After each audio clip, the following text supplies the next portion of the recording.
हुआ तो ये बात है, बट फिर भी अगर प्रभु का कृपा को धन्यवाद देते कि उपवास है कि नहीं।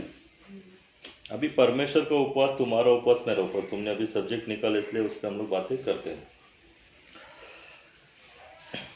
उपवास मतलब क्या है, जो ही जिक्र हो रहा था अभी कि यीशु ने उपवास रखा और हमारा उपवास में, यीशु को उपवास में क्या चेंजेस है और हमारा उपवास में क्या। अभी आपने बोला कि साबूदाना खा सकता है क्या, वेपर्स खा सकता है क्या, कोई कोई फ्रूट्स खाता है। तो अभी उपवास के टाइम ये सारी चीज़ें होना चाहिए कि नहीं होना चाहिए, देखते हैं बाइबल क्या कहती है। जो भी है वो बाइबल क्या कहती है उस पर जाने। मैं क्या बोलता हूँ, मेरा सोच क्या है, ये इम्पोर्टेंट नहीं। बाइबल क्या सिखाता है, बाइबल क्या समझाना चाहता है, उसको देखना बहुत इम्पोर्टेंट है। तो उपवास के बारे में अगर हम देखते हैं तो यशाया में 58 अध्याय, यशाया का 58 उसका 3रा वचन।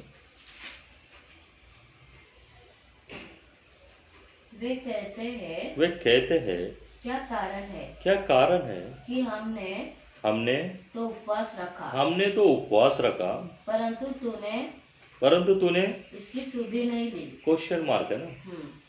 परमेश्वर के लोग परमेश्वर से पूछते हैं क्या कारण है परमेश्वर, कि हमने क्या रखा है, उपवास, पर तूने क्या नहीं ली, सुधि नहीं ली। कई बार होता है ना, आप लोग उपवास करते हैं बट उपवास करने के बावजूद भी आपको वो जो चाहिए था वो नहीं मिलता है। क्यों नहीं मिलता है, कभी सवाल किया क्या? तो दूसरे दिन लोग उपवास रखेंगे क्या? तो तुम्हारा उपवास में ऐसा क्या है जो परमेश्वर को पसंद नहीं आता है? मेरा उपवास में ऐसा क्या है जो प्रभु को पसंद नहीं आता है? और यीशु का उपवास में ऐसा क्या है कि पिता को पसंद आता है? अब सब चीजों को देखेगा। उपवास के दिन हम उपवास रखें ना, अभी 40 दिन का उपवास भी चालू हो गया, बहुत सारा लोग चालू भी कर दिया, लेकिन उपवास में रियल में उपवास क्या है उसको हम देखते हैं। सवाल नंबर 1 क्या आता है, वे कहते हैं कि क्या कारण है कि हमने उपवास रखा परंतु तूने उसकी सुधि न ली, हमने दुख उठाया पर तूने कुछ ध्यान नहीं दिया। अभी उपवास के दिन दुख कैसा उठाएगा भाई? पूरा दिन कुछ नहीं खाना, ये दुख जैसा ही है ना। उपवास के दिन अगर मस्त भी गर्मा गर्म भजी बन रहा है, चिकन बन रहा है, जो आपको पसंद है, समझो जो मिठाई पसंद है वही आया, तो उपवास के दिन आपके मुंह में क्या आएगा? वो आने के बाद खाने की चाहत आएगी कि छोड़ने की चाहत आएगी?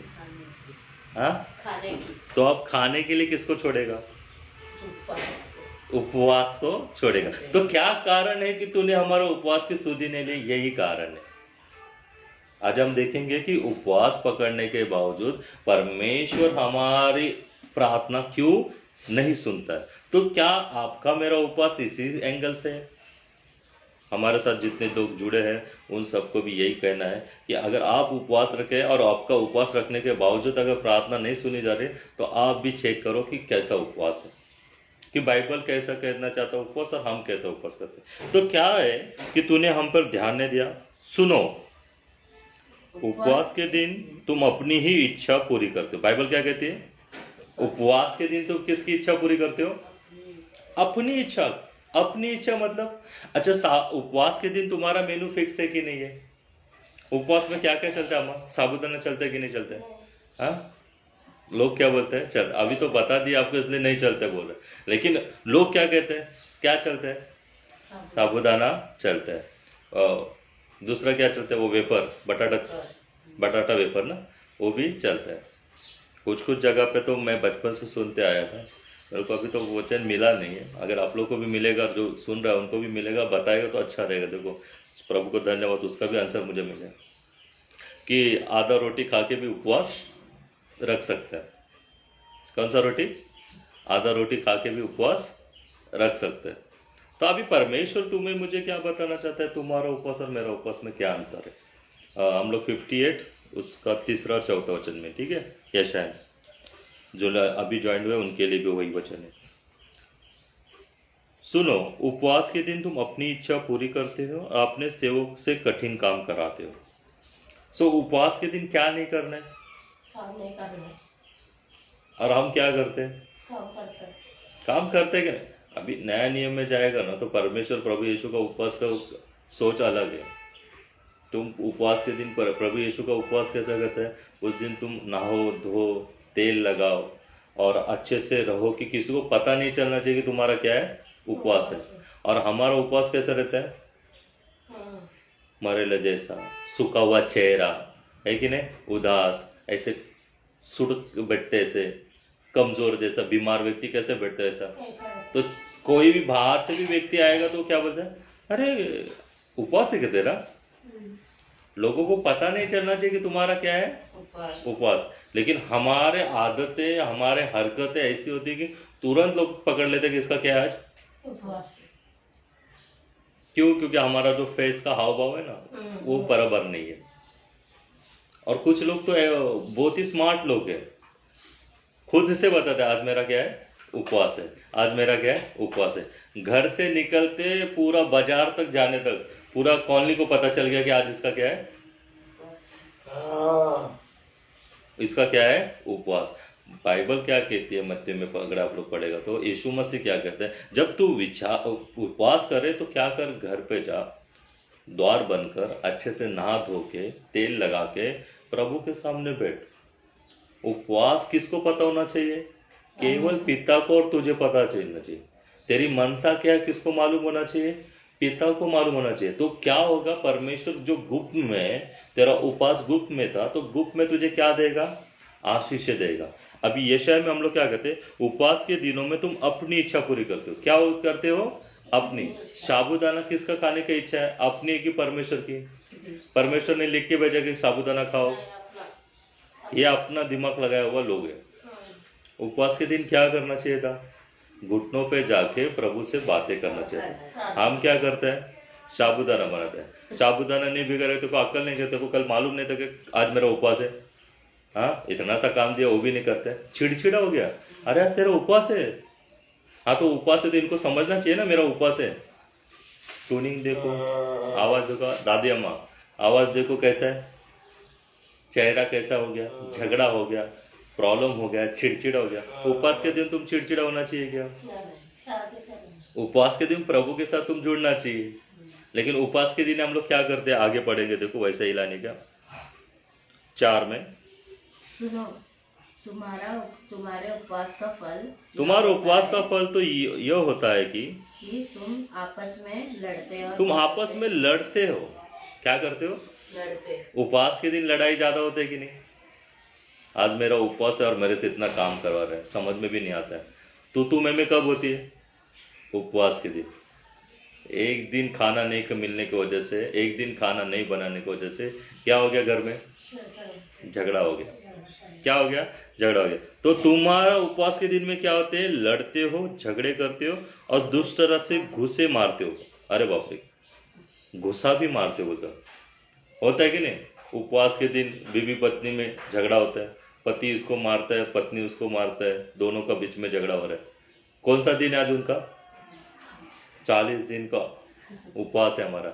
और 40 दिन में आप उपवास कर रहे हो, वेरी गुड है, अच्छी चीज है। प्रभु के साथ आप संबंध बना रहे हो, प्रभु के संगति में जा रहे हो, प्रभु के और निकट जा रहे हो, अच्छी बात है। लेकिन आप 40 दिन में क्या क्या कर रहे हो तो देखो।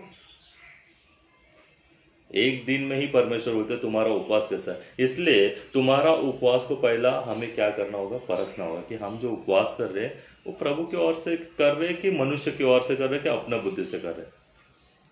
बच्चा अगर जिद करता है तो वो गलत जिद रहेगा तो आप उसको पूरा करेगा क्या। आपका ही बच्चा है, आप ही के पास जिद कर रहा है, वो जिद्दी बन गया है, वो कुछ भी मांग रहा है, लेकिन आपको मालूम है कि जो मांग रहा है वो गलत है, तो आप नहीं देते।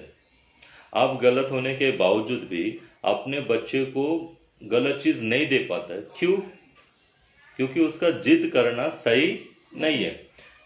हमारा परमेश्वर पवित्र है और उसके सामने हम लोग पवित्र बन के उपवास करना चाहिए क्या ढोंगी जैसा उपवास करना चाहिए, पवित्र करके उपवास है कि नहीं। यीशु मसीह का 40 दिन 40 रात कुछ भी न खाए पिए उसने उपवास किया। उसमें यीशु मसीह ने क्या किया, प्रार्थना किसके साथ, पिता से किया। इसलिए परमेश्वर क्या कहता है, जो वचन पढ़ेगा उसे भूख नहीं लगेगा। जो वचन मेरा पढ़ता है उसे भूख नहीं लगेगा, जो वचन मेरा पढ़ता है उसे प्यास नहीं लगेगा। तो अभी उपवास के दिन हमें भूख भी लगता है, उपवास के दिन हमें प्यास भी लगता है। रीजन क्या है? क्योंकि बाइबल छोड़ के, वचन छोड़ के हम बाकी सारे काम कर रहे हैं। उस दिन क्या करने का? 6 दिन काम करो, 7वें दिन तुम क्या करो? विश्राम करो। विश्राम करना क्या है? उपवास जैसा ही है। उस दिन तुम किसकी आराधना करना चाहिए?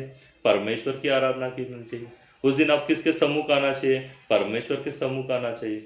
यानी क्या, इन शॉर्ट में, अगर आप शादी में भी जाता है, फंक्शन में भी जाता है, तो आप पूरा तैयारी में जाता है कि अधूरा तैयारी में जाता है? पूरा तैयारी। घर में आप कैसे रहते हैं और शादी में आप जाते समय कैसे रहते हैं? घर में आप नॉर्मल कपड़े में रहेगा, लेकिन बाहर जाते समय आप कैसा रहेगा? एकदम ना, बाल से लेके पैर तक तुम लोग कपड़ा भी क्या करेगा? अच्छे से इस्त्री मार के सही ढंग से जाते हो। तो परमेश्वर का उपवास के टाइम आपको क्या होता है, मुझे क्या होता है? सुबह उठो, नहाओ धो, और पहला धन्यवाद किसको दो? परमेश्वर। हम लोग मुंह उठाते पहले हमारे मुंह से गाली चालू, मुंह उठाते पहले हमारा दिन ही खराब कैसा? मोबाइल से चालू, मोबाइल में उल्टा सुल्टा देख के चालू। और आज हमारा क्या है? उपवास है। आज हमारा क्या है? उपवास। तो उपवास के दिन तुम क्या करते हो? लड़ते हो, झगड़ते हो और अपनी ही इच्छा पूरी करते हो। आगे क्या बोलते देखो, 5। जिस उपवास से मैं प्रसन्न होता हूँ, जिस उपवास से मैं प्रसन्न होता हूँ, अर्थात जिसमें मनुष्य स्वयं को दीन करे, अर्थात जिसमें मनुष्य स्वयं को क्या करे? दीन करे। दीन करे। परमेश्वर कौन से उपवास से प्रसन्न होते हैं मेरे दोस्त? दीन करे। दीन यानी समझते रहो, नम्र होना, क्रोधी वाला नहीं, गुस्सा वाला नहीं, दिल से नम्र होना, घुटनों पे आना, प्रभु के सामने एक्सेप्ट करना कि प्रभु मैं गलत है, प्रभु यीशु मेरे से गलती हुआ, परमेश्वर मेरे को माफ कर, मुझे क्षमा कर। ये उपवास होता है। नींद क्या बोलते हैं उसने? नम्र करने का, दीन करने का। और यीशु मसीह दीन था कि नहीं था? यीशु मसीह कैसा बना? फिलिपियंस में हम लोग पढ़ते 4 में, वो पूरा शून्य बना। यीशु मसीह क्या बना? शून्य बना। तो आपको मुझे भी क्या बनना है? शून्य बनना है। अपने विचारों को, अपने सोचों को पूरा निकाल कर पिता के पास क्या करना है? शून्य बन के आना। पिता के पास कैसा है ना? शून्य बन के आना। तो ही और तो ही प्रभु से आपको पूरा आशीष मिलेगा, अदरवाइज प्रभु से आशीष आपको नहीं मिलेगा। उपवास का मीनिंग है क्या होता है? पश्चाताप। उपवास का मीनिंग, उपवास क्यों रखा जाता है? आज जितने भी लोग हैं उपवास क्यों रखते हैं? पूछा जाएगा तो उनका कुछ तो सोच रहते हैं ना, मेरा बिजनेस नहीं चल रहा है इसलिए उपवास, क्योंकि बिजनेस को सक्सेस होना चाहिए। दूसरा क्या रहेगा? मेरा शादी नहीं हो रहा है इसलिए। तीसरा क्या आएगा? मुझे बच्चा नहीं हो रहा है इसलिए। चौथा क्या आएगा? मुझे घर नहीं मिला इसलिए। पांचवा क्या रहेगा? घर मिले, घर का रेंट भरने के लिए। तो तुमने जो भी उपवास रखा, उपवास के पीछे का रीजन क्या है? सांसारिक चीजों को ही पूरा करने का ना। और परमेश्वर मैथ्यू में आपको मुझे क्या कहता है? ए बहुत से दबे लोगों मेरे पास आओ, मैं तुम्हें विश्राम देगा। सेकेंड वो क्या कहता है? पहले मेरा राज्य को, मार्ग को खोजो, बोला कि नहीं बोला? तो सारी चीजें मैं तुमको दूंगा कि नहीं दूंगा? बोलते देगा। पहला उसका राज को खोजने का। किसको खोजने का? परमेश्वर का राज को खोजने का। तो परमेश्वर का राज को खोजेगा तो ये सारी चीजें आएगा कि नहीं आएगा? ऑटोमेटिक ये प्लस में आते जाएगा। आपको घर भी मिलेगा, गाड़ी भी मिलेगा, सब कुछ मिलेगा। लेकिन सबसे पहले आपको क्या करना है? परमेश्वर को खोजना है। हम परमेश्वर को छोड़ के बाकी सारी चीजें खोजते हैं। पैसा कैसा कमाने का, लोगों को कैसे एड़ा बनाने का, हर चीज हम लोग कर लेते हैं, लेकिन प्रभु के सामने नम्र कैसे बनने का ये कब सीखेगा? हमारे बीच में झगड़ा होना चाहिए क्या? तो उपवास का दिन क्या रखना चाहिए? हम लोग क्या प्रार्थना करना चाहिए? यीशु मसीह ने उपवास रखा था, तो वो उपवास क्यों रखा था? कि मैं जो काम करने जा रहा हूँ, जो क्रूस उठाने वाला हूँ, जिनके लिए मैं मरने वाला हूँ, जिनके लिए मैं जीने वाला हूँ, उन सब की इच्छाएं पिता तूने मुझ पे डाली है, उनकी जिम्मेदारी मुझ पे डाली है। तो उस जिम्मेदारी में मैं क्या निकलना चाहिए? खरा निकलना चाहिए। इसलिए यीशु मसीह ने तुम्हारे मुझे बीच में उपवास करने का रखा है। तो हमारा उपवास कैसे है? अपनी इच्छा पूरी करने का। साबूदाना प्रभु खाते कि हम खाते? ओके, अच्छा। उपवास का सुबह में रहते हैं, शाम को छोड़ने का हम लोग मेनू पहले रेडी रखते कि नहीं रखते? आज उपवास से क्या बनाने का? दाल भात, अचार, पापड़, मिर्ची और थोड़ा हो सके तो एक भजी भी बनाना। सुबह उपवास अभी चालू भी नहीं हुआ है, शाम का मेनू भी इसने डाल दिया कि शाम में ये क्या खाने वाले हैं। तो ये ऐसा उपवास परमेश्वर को पसंद आएगा क्या? फिर तुम 40 ऐसा उपवास अगर शाम को और साबूदाना खा के उपवास करना है, पहले हम लोग भी बोल दिया, कितना दिन उपवास दर पकड़ सकते हैं आप लोग? ऐसा तो साल साल भर लोग उपवास पकड़ सकते हैं ना। फिर 40 ही दिन क्यों? साबूदाना खा के, वेपर्स खा के अगर आपको उपवास पकड़ना है, मैं 40 दिन में मैं गारंटी देता हूँ आप साल भर उपवास पकड़ोगे, पूरी जिंदगी पकड़ के बैठोगे। एक दिन बिना खाए पिए प्रभु के साथ रह के देखो, उपवास पता चलेगा। 40 दिन को गोली मारो, एक दिन करके देखो, और उसके बाद मिलने वाला सामर्थ्य आपको पता चलेगा। जो सच्चाई ईमानदारी से उपवास करते हैं ना, बड़े बड़े पासवान लोग भी आज फास्टिंग करते हैं, फास्टिंग में उनको सामर्थ्य मिलता है। तो क्यों मिलता है? यीशु मसीह को एक फरीसी लोगों ने पूछा कि क्या कारण है गुरु कि हम लोग तो उपवास रखते हैं पर तेरा चेला लोग कभी उपवास नहीं रखते, जब देखो तो कुछ ना कुछ खाते रहते हैं, मुंह भी धोते नहीं फिर भी खाते हैं। तो यीशु उनको देख के बोलते कि अभी उनको जरूरत नहीं है, अभी उनको जरूरत नहीं, क्योंकि दूल्हा साथ में रहेगा तो बारात लोग, बाराती जितना लोग हम लोग खाते हैं ना, शादी में जाके हम लोग क्या करते हैं? खाना खाते हैं। दूल्हा नहीं रहेगा तो गड़बड़ होएगा ना। अभी उनका दूल्हा उनके साथ है, उनका राजा उनके साथ है, उनका परमेश्वर उनके साथ है, तो उनको अभी उनका कष्ट का जरूरत नहीं। यानी इन शॉर्ट में अगर देखा जाएगा कि यीशु क्या बताना चाहता, अभी मैं उनके साथ हूं इसलिए अभी उनको इनका इंपॉर्टेंस नहीं पता, लेकिन जब मैं उनके साथ नहीं रहूंगा, ऐसे दिन आएंगे कि मेरे चेले भी क्या करेंगे? उपवास करेंगे। हालेलुया। तो आज आप और मैं क्या कर रहे हैं? उपवास कर रहे हैं। उपवास हम क्यों कर रहे हैं? कि परमेश्वर की संगति में बढ़ सके, परमेश्वर से सामर्थ्य हम लोग पा सके, ये होना चाहिए उपवास। हमारा उपवास के दिन हम क्या करते हैं? झगड़े करते हैं, गाली देते हैं, बाड़ोस पड़ोस के साथ मारपीट करते हैं, उल्टा सुल्टा बात करते हैं, ठट्टाओं में रहते हैं। तो ये सीधे प्रभु को पसंद तब भी नहीं थी, आज भी नहीं है और आगे भी नहीं रहेगा। आगे पढ़ते 5 में, क्या तुम इस प्रकार करते हो? जिस उपवास से मैं प्रसन्न होता हूँ, अर्थात जिसमें मनुष्य स्वयं को दीन करे, क्या तुम इस प्रकार से करते हो? क्या सिर को जाऊ के समान झुकाना, अपने नीचे टाट बिछाना। देखो कैसा है उपवास, कैसा होना चाहिए? सिर को जाऊ के समान झुकाना, अपने नीचे टाह बिछाना, और राख फैलाई हुई को तुम उपवास और यहोवा को प्रसन्न करने का दिन कहते हो। Question mark. लोगों को दिखाने वाला उपवास मत करो, उससे कुछ भी लाभ होने वाला नहीं है। लोगों को दिखाने वाला उपवास मत करो। उपवास पश्चाताप का होना चाहिए। उपवास कौन सा होना चाहिए? पश्चाताप का। योएल का बुक निकालो। योएल है तुम्हारे बाइबल में? योना। हाँ,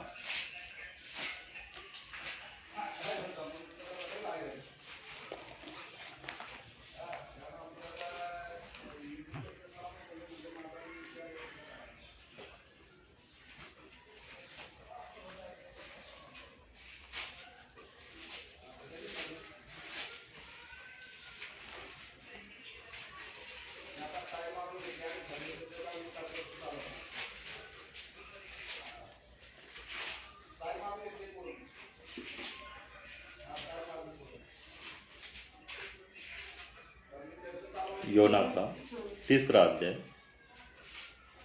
6 वचन से पढ़ना। तब ये समाचार निनवे के राजा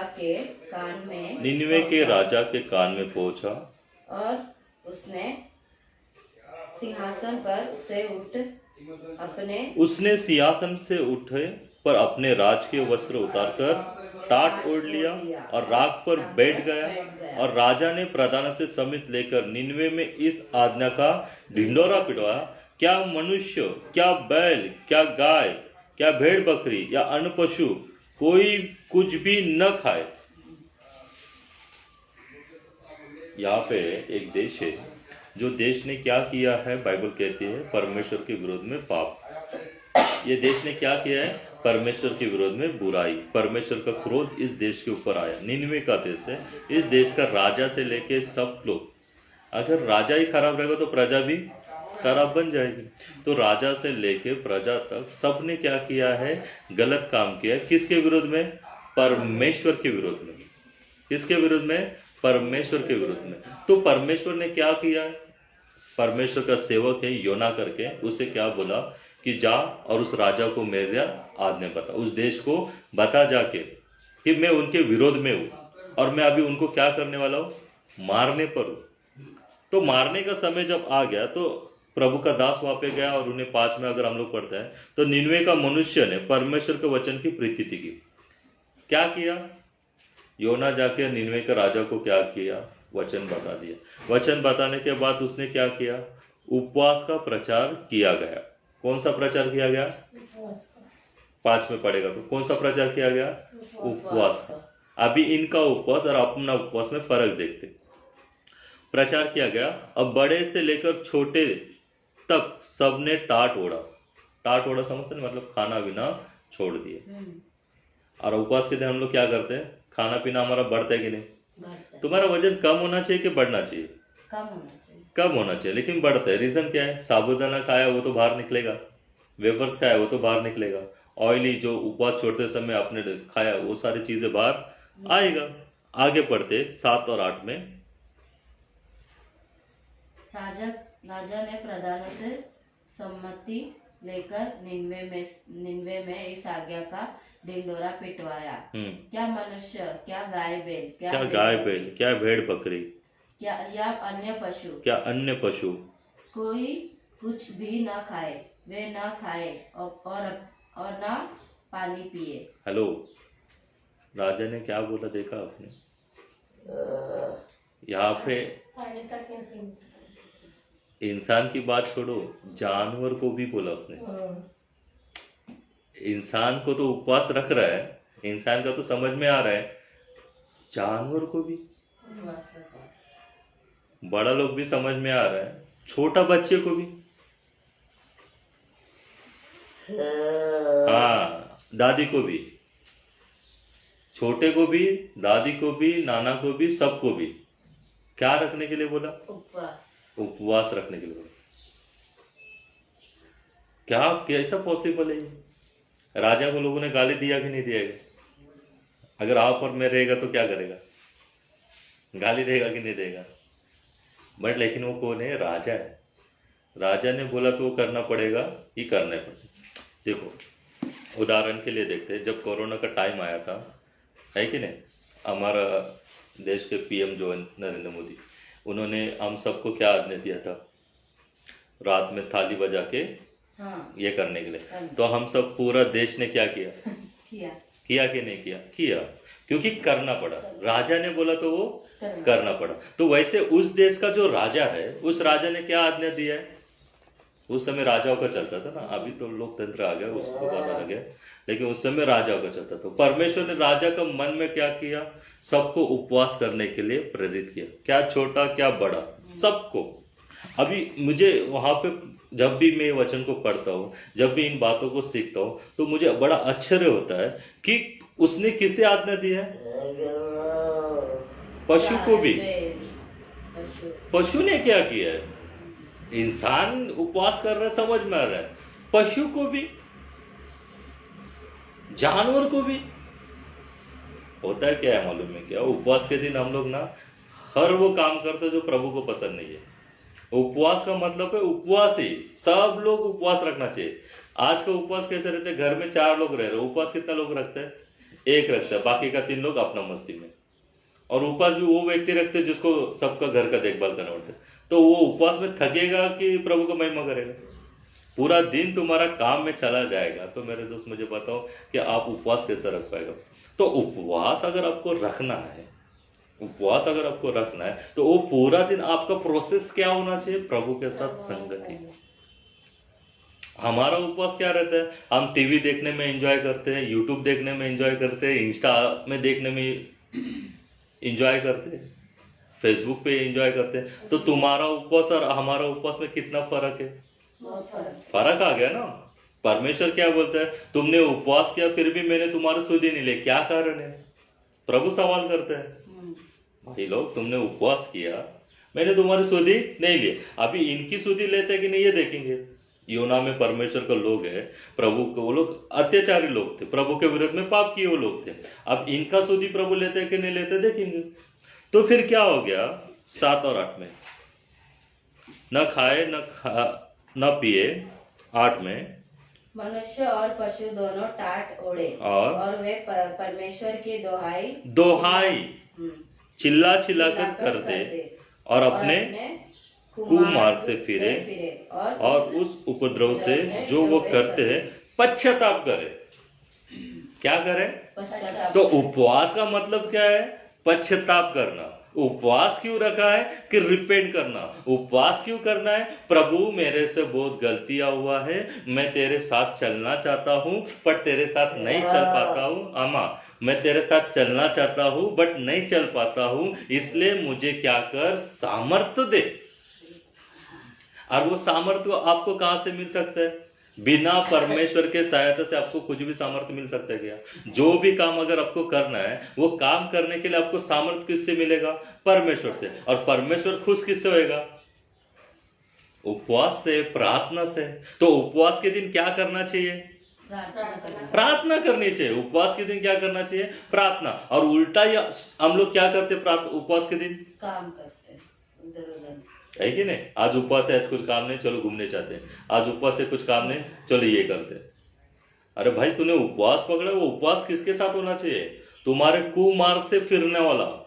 उपवास के दिन तुम क्या करना चाहिए? घुटनों पर जाके प्रभु से विनती करना चाहिए, पूरा लाइफ में हमने क्या किया है। आज तारीख कितना है? 4 तारीख है। तो 1 तारीख से लेके 3 तारीख तक, आज का तारीख 4 तारीख तक, मैंने जो जो किया है पिता, तेरे विरुद्ध में अच्छा किया कि बुरा किया है? ये सोचने वाला दिन कौन सा है? उपवास का। ये दिन कौन सा है? उपवास का। अच्छा, आपका बैंक है, बैंक में आप लोग पासबुक लेके जाते हैं। पासबुक में क्या करते हैं आप लोग? वो एंट्री करते हैं कि नहीं करते? तो एंट्री करने क्यों करते हैं? उसमें एंट्री करने के बाद क्या आता है पासबुक में? पहले महीने का, दूसरे महीने का, तीसरे महीने का, जो भी आपने क्रेडिट डेबिट किया है, जो भी पैसा निकाला है, डाला है, उसका पूरा हिस्ट्री आता है कि नहीं आता है? तो प्रार्थना भी, उपवास भी कैसा है? वैसा है ना कि अपने आप को प्रभु के सामने क्रेडिट डेबिट देखना कि आपने कितने बार प्रभु को धन्यवाद दिया है, आपने कितने बार प्रभु का आज्ञा का उल्लंघन किया है, मैंने कितने बार प्रभु का आज्ञा को फॉलो किया है। ये सब चेक करने का समय भी होना चाहिए ना। 6 दिन काम कर रहे, 7वें दिन विश्राम कर रहे हैं। प्रभु भोज का भी यही सही है। इसलिए परमेश्वर प्रभु भोज में भी क्या करता है? अनुचित रीति से क्या ना करना, भोजन नहीं करना। उपवास का प्रोसेस है प्रभु भोज। प्रभु भोज का मीनिंग भी क्या होता है? देखो, सब्जेक्ट कहां पे आ गया, उपवास से प्रभु भोज तक गया प्रभु लेके। तो प्रभु भोज के लिए लेके जाने के लिए भी क्या करना पड़ता है? उपवास करना पड़ता है। संडे का दिन तुम्हारा प्रभु भोज है, तो फ्राइडे से तुम क्या करो? उपवास में रहो, प्रभु के साथ संगति में रहो। आज उसका भी लोगों ने क्या कर लिया है? बना के रखा है ना कि पहला संडे को प्रभु भोज रहेगा और लास्ट संडे को प्रभु भोज रहेगा। उसके बीच में कभी सवाल किया कि अपने पास्टर लोगों को कि सर ऐसा क्यों? नहीं, पास्टर बोला है मतलब वो करेक्ट रहेगा।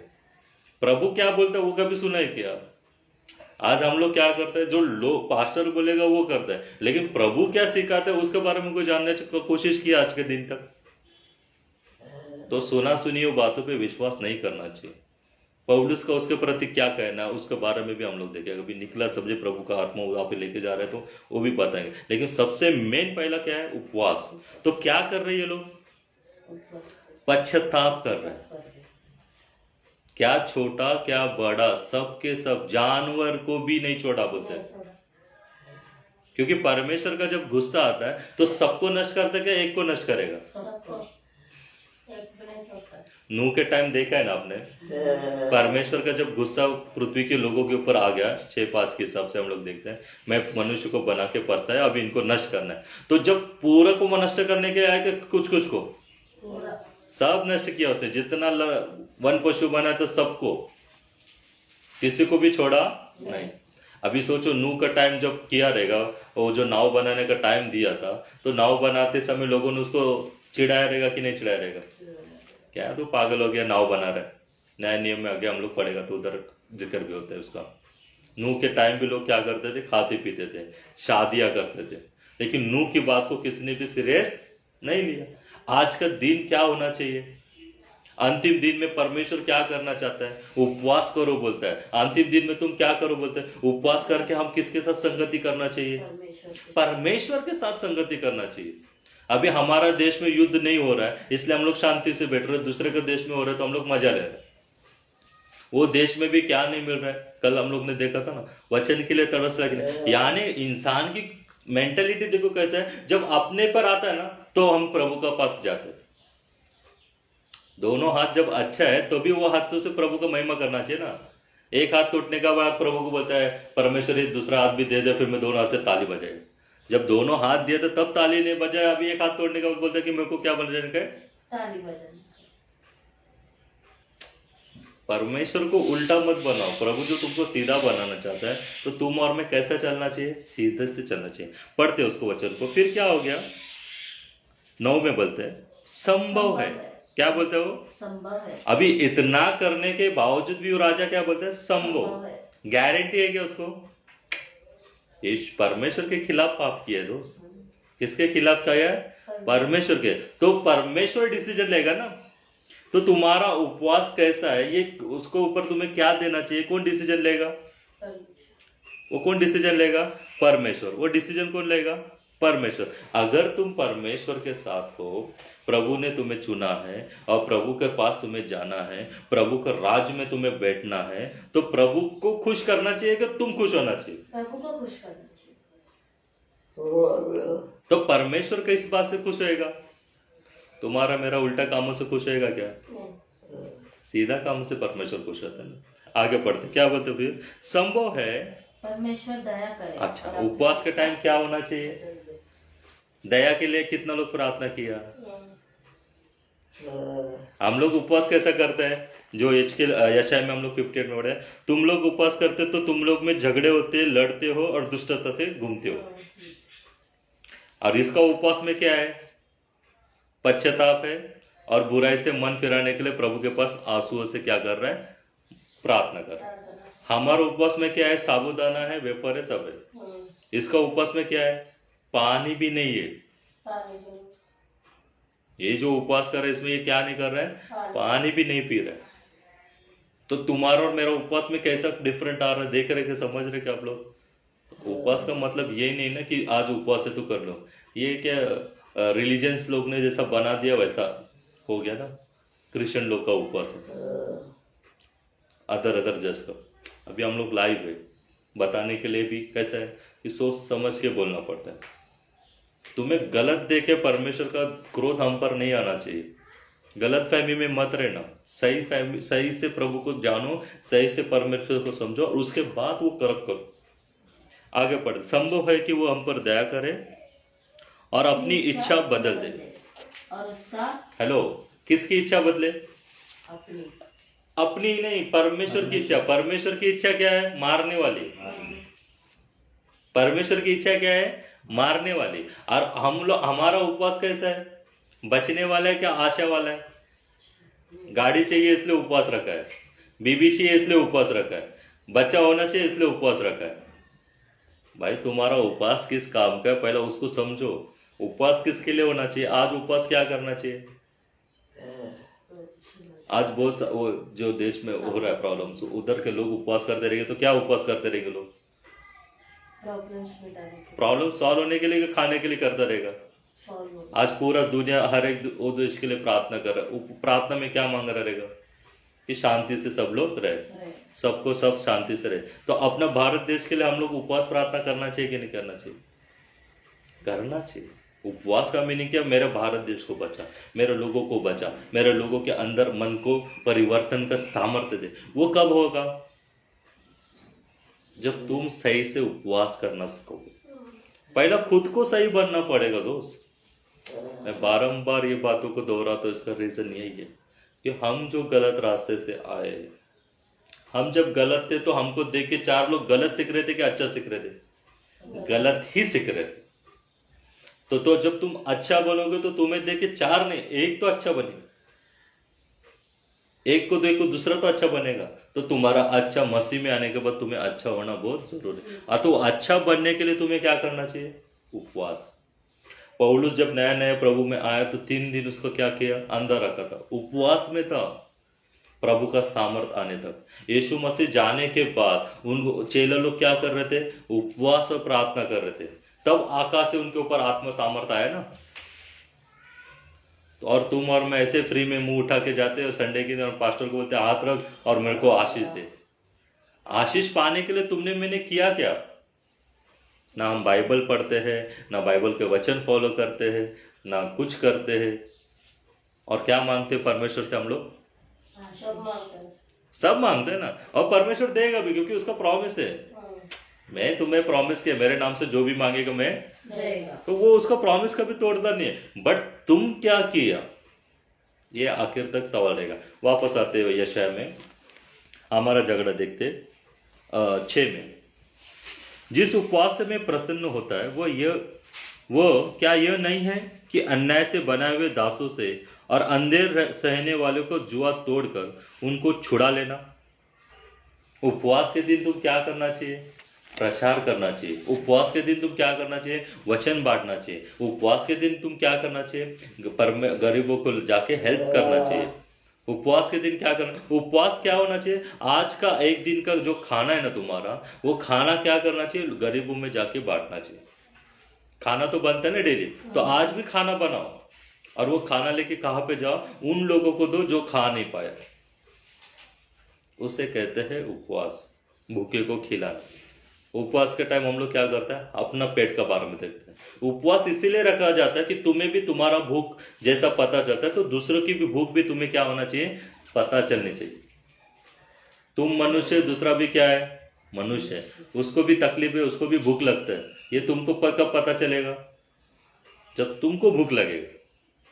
तो कोई हर एक जन अपने ही खाने के बारे में ना सोचे, तो दूसरे के भी खाने के बारे में सोचे। आगे बढ़ते क्या? और सब जुओं को टुकड़े टुकड़े कर देना। क्या वो यह नहीं है कि अपनी रोटी भूखे को बांट देना? आया कि नहीं लाया? मेरा उपवास कर दिया है, अपनी रोटी किसको देना? भूखे को देना। तो उपवास के दिन आज तुम उपवास है, लेकिन दूसरे को क्या करना है? खाना खिलाना। तुम्हारा एक दिन का खाना।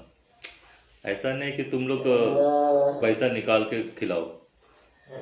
परमेश्वर ऐसा नहीं बोलता कि तुम पैसा निकाल के लोगों को खाना खिलाओ।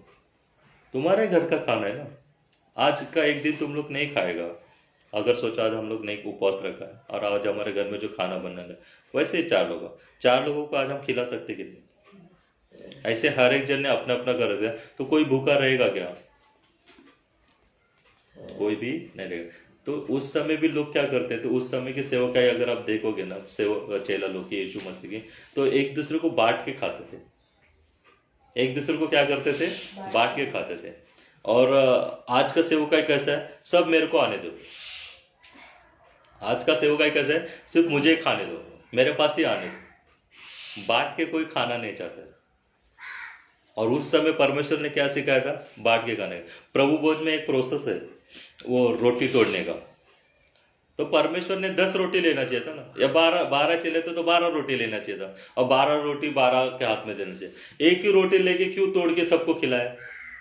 बांट के खाना चाहिए। उसमें से कुछ सिखाना चाहता ना कि ये रोटी है, ये मेरी देह, तुम मेरी देह को क्या करो? बांट के खाओ। यानी तुम मिलके एक रोटी के 12 टुकड़े करके सबको खिला के 12 टुकड़ी में से कितना रोटी बनेगा? एक रोटी। यानी तुम बहुत से अंग रहोगे, बहुत से मस रहोगे, लेकिन तुम सब मिलके मेरा भोज में आना चाहिए। कितना बड़ा वंडरफुल परमेश्वर का मैसेज उसमें। लेकिन लोगों ने प्रभु भोज को भी क्या कर दिया? मजाक बना के रख दिया। अमर 2 मिनट। हाँ, तो उसको भी क्या करके रखा है? मजाक करके रखा। वो सब्जेक्ट में भी हम लोग आएगा, लेकिन उसके पहले जाते हैं कि 7 में क्या लगता है परमेश्वर? क्या यह नहीं कि अपनी रोटी भूखे को बांट देना, अनाथ और मारे मारे फिरते हुए को अपने घर ले आना। कभी लाया कि उपवास के टाइम? कितना लोगों ने किया है? हाथ उठो। उपवास के टाइम कितना लोगों ने ऐसा किया, हाथ उठा के बताओ।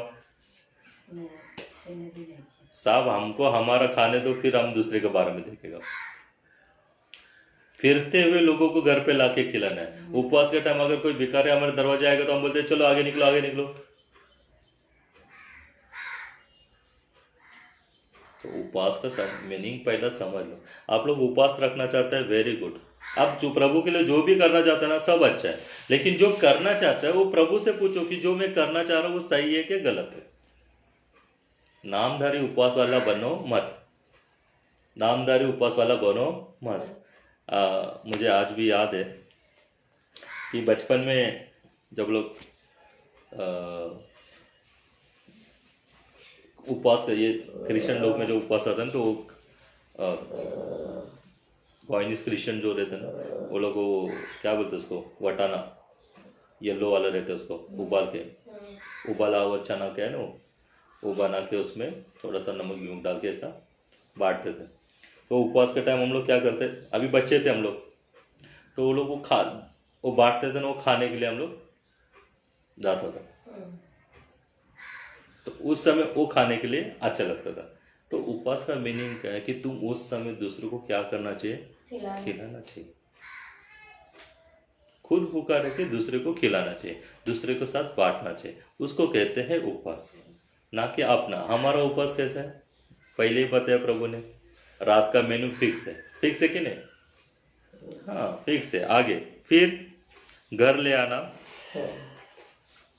किसी को नंगा देखकर वस्त्र पहना। थोड़ा ध्यान से दीपिका पढ़ना क्योंकि लाइव चल रहा है, पढ़ो। और अपने जाति नहीं नंगा से पढ़ना, वो अपने घर ले आना। और मारे मारे फिरते हुओं को अपने घर ले आना, किसी को नंगा देखकर वस्त्र पहनाना। उपवास के दिन किसी को कपड़ा तभी दिया है क्या? सवाल है। उपवास तुम्हारा, उपवास के दिन तुमने किसी को कपड़ा दिया है क्या? किसी को खाना खिलाया गया? किसी को पानी तभी पिलाया गया? और तुम्हारा क्या है? उपवास है। हमारा क्या है? उपवास है। तो इसलिए उपवास पकड़ने के बावजूद भी हमारी इच्छाएं पूरी क्यों नहीं होती है? क्योंकि परमेश्वर को जो उपवास चाहिए वो उपवास हमने अभी तक किया नहीं। तो प्रभु को जो उपवास चाहिए वो करेगा तो प्रभु तुमको 100% वो देगा जो तुमको चाहिए। पिता से अगर हमें कुछ चाहिए, अपने संसारिक पिता से अगर हमको कुछ चाहिए, तो हमको हमारे पिता की इच्छा पूरी करनी पड़ती है ना। स्कूल में अगर बुक चाहिए रहेगा तो पिता पहला क्या बोलते, पढ़ाई कर। तुम पढ़ाई में डफ रहेगा तो बुक देगा क्या लेके? तो क्या पढ़ता है मेरे को मालूम है, टीचर को जाके बोल, पैसे वेस्ट करने का नहीं। लेकिन तू पढ़ाई अच्छा करता रहेगा तो गरीब भी बच्चे लोग देखा ना, वो लोग अच्छा पढ़ाई करते हैं, उनका माँ बाप दूना भांडी करके भी बच्चे लोग को बुक्स जो रहता है देते हैं कि नहीं देते हैं? कि नहीं मेरा बच्चा पढ़ने में अच्छा है। तो जो अच्छा है उसके लिए सब लोग सपोर्ट करेगा कि नहीं करेगा? तो उपवास के दिन तुम लोग क्या करना चाहिए? सेवकाई करना चाहिए, प्रभु को धन्यवाद देना चाहिए, हर एक घर घर जाके प्रभु को महिमा करना चाहिए। आगे क्या है? और अपने जाति भाइयों से अपने को न छिपाना। उपवास के दिन हम लोग क्या करते हैं? छिपा छुपी। क्या करते हैं? छिपा छुपी। नहीं भाई आज हमारे घर में कुछ नहीं। आगे पढ़ते चलो। तब तेरा प्रकाश पौ फटने के समान तब तेरा प्रकाश पौ फटने के समान चमकेगा और तू शीघ्र चंगा हो जाएगा। तेरा धर्म तेरे आगे आगे चलेगा, यहोवा का तेज तेरे पीछे रक्षा करते चलेगा। हालेलुया। उपवास से क्या हो जाएगा? परमेश्वर का सामर्थ्य तुम्हारे ऊपर, मेरे ऊपर आएगा कि नहीं आएगा? 101% आएगा मेरा दोस्त। तो आज का उपवास पकड़ने के बावजूद भी हमारे घर में शांति नहीं है। रीजन, क्योंकि जो प्रभु को चाहिए वो उपवास हम कर रहा नहीं है, जो परमेश्वर को पसंद है वैसा हम जी रहा नहीं है। तो प्रभु का शांति तुम्हारे जीवन में आना चाहिए, परमेश्वर का आशीष अगर तुम्हारे जीवन में आना चाहिए तो उपवास का पहला मीनिंग समझ लो। तुम जो भी करते हो वो प्रभु को पसंद है कि ये समझो। दिखाने के लिए मत करो। कपड़ा क्यों बांटते हैं आजकल? देखते ना आजकल वो फैशन आ गया, किसी को भी खाना देना तो फोन में रिकॉर्ड करके पहला भेजना क्योंकि लाइक्स आएगा। खाना भी खिलाते समय लोग क्या करते हैं? नहीं, अच्छा चीज है, तुम अगर किसी को कर रहे तुम्हें देख के 4 लोग सीखेगा, अच्छी चीज है, लेकिन शो शाइनिंग के लिए करेगा तो वो भी दिखाई पड़ते ना। इंसान का थॉट क्या है वो इंसान को पता चलता है कि नहीं। आप लेडीज लोग आप लोग को एक अच्छा बात प्रभु ने गिफ्ट दिया है, कैसा, कौन सा आदमी कौन सा नजर से देख रहा है आप लोग को पहले पता चलता है कि नहीं, उसकी नजर अच्छी है कि बुरी। तो वैसे आप जब वीडियो में किसी को खाना खिलाते हुए देख रहे हैं तो पब्लिक को पहले पता चलता है ना कि आप कौन सा सोच से देख रहे हैं, पब्लिक से स्टंट मार रहा है कि दिल से कर रहा है। जो भी आप काम कर रहे हैं वो दिल से कर रहे हैं कि प्रभु को लोगों को दिखाने के लिए कर रहे हैं, ये सारी चीजें तभी पता चल जाएगा। तो इसका मतलब क्या है, परमेश्वर तुमसे मुझसे क्या करना चाहता है, उपवास का टाइम प्रार्थना, बोलो क्या करना चाहता है, प्रार्थना, बाइबल वचन पढ़ना, प्रभु के साथ संगति में रहना, और सबसे पहली बात पश्चाताप करना। क्या करना, पश्चाताप, अपने आप को प्रभु के सामने नम्र बनाना, अपने आप में उपवास पकड़ते हैं उस दिन क्या, अगर जिस दिन तुम उपवास पकड़ा ना उस दिन काम को छुट्टी ले लो, पॉसिबल होगा तो क्या करो, छुट्टी लो, नहीं पॉसिबल तो कम से कम इतना तो करो, क्योंकि वहां पे क्या होता है तुम तुम्हारे कामकाज करने में लगे रहते हो। परमेश्वर को धन्यवाद चाहिए, घुटनों पे जाके प्रभु के साथ संगति रहना चाहिए, तब तुम्हारा आत्मिक उन्नति होगा, अदरवाइज नहीं हो सकता है। उपवास का मतलब क्या है, आत्मिक उन्नति करने के। शरीर के लिए क्या अलग चाहिए, भोजन, खाना नहीं खाएगा तो मर जाएगा कि नहीं सर, तो खाना खाने के लिए किसको चाहिए, शरीर को, खाना किसको चाहिए, शरीर को। आत्मा को क्या चाहिए, उपवास, निद्रा। तो आत्मिक भोजन भी होना चाहिए कि नहीं, आत्मिक भोजन के लिए एक दिन शरीर को ठंडा रखने के लिए, एक दिन शरीर को सही से रखने के लिए, शरीर को अपना बात सुनने के लिए। अगर शरीर अपना कंट्रोल में नहीं रहेगा ना तो ऐसा तकलीफ देगा। तो शरीर अपना कंट्रोल में रहने के लिए शरीर को अभी से सिखाना पड़ेगा कि नहीं। छोटा बच्चों को तुम पहले से सिखाते कि नहीं, A for apple, B for ball, C for cat, ये तुम सिखाया क्या उसको ऑटोमेटिक आ गया, सिखाया ना। तो सिखाने के लिए आपने उसको मारा भी है, डांटा भी है, तो जब जब सिखाया तो अभी आज के दिन तक बचपन में हमने सिखा था ए फॉर एप्पल, आज भी बोल रहे कि नहीं बोल रहे। अगर कोई सिखाता नहीं तो हम कर पाता क्या। तो ये सारी चीजें आपको मुझे सीखना बहुत जरूरी है कि प्रभु को क्या पसंद है। योना का जो पेंडिंग है वचन उसको पढ़ो जरा,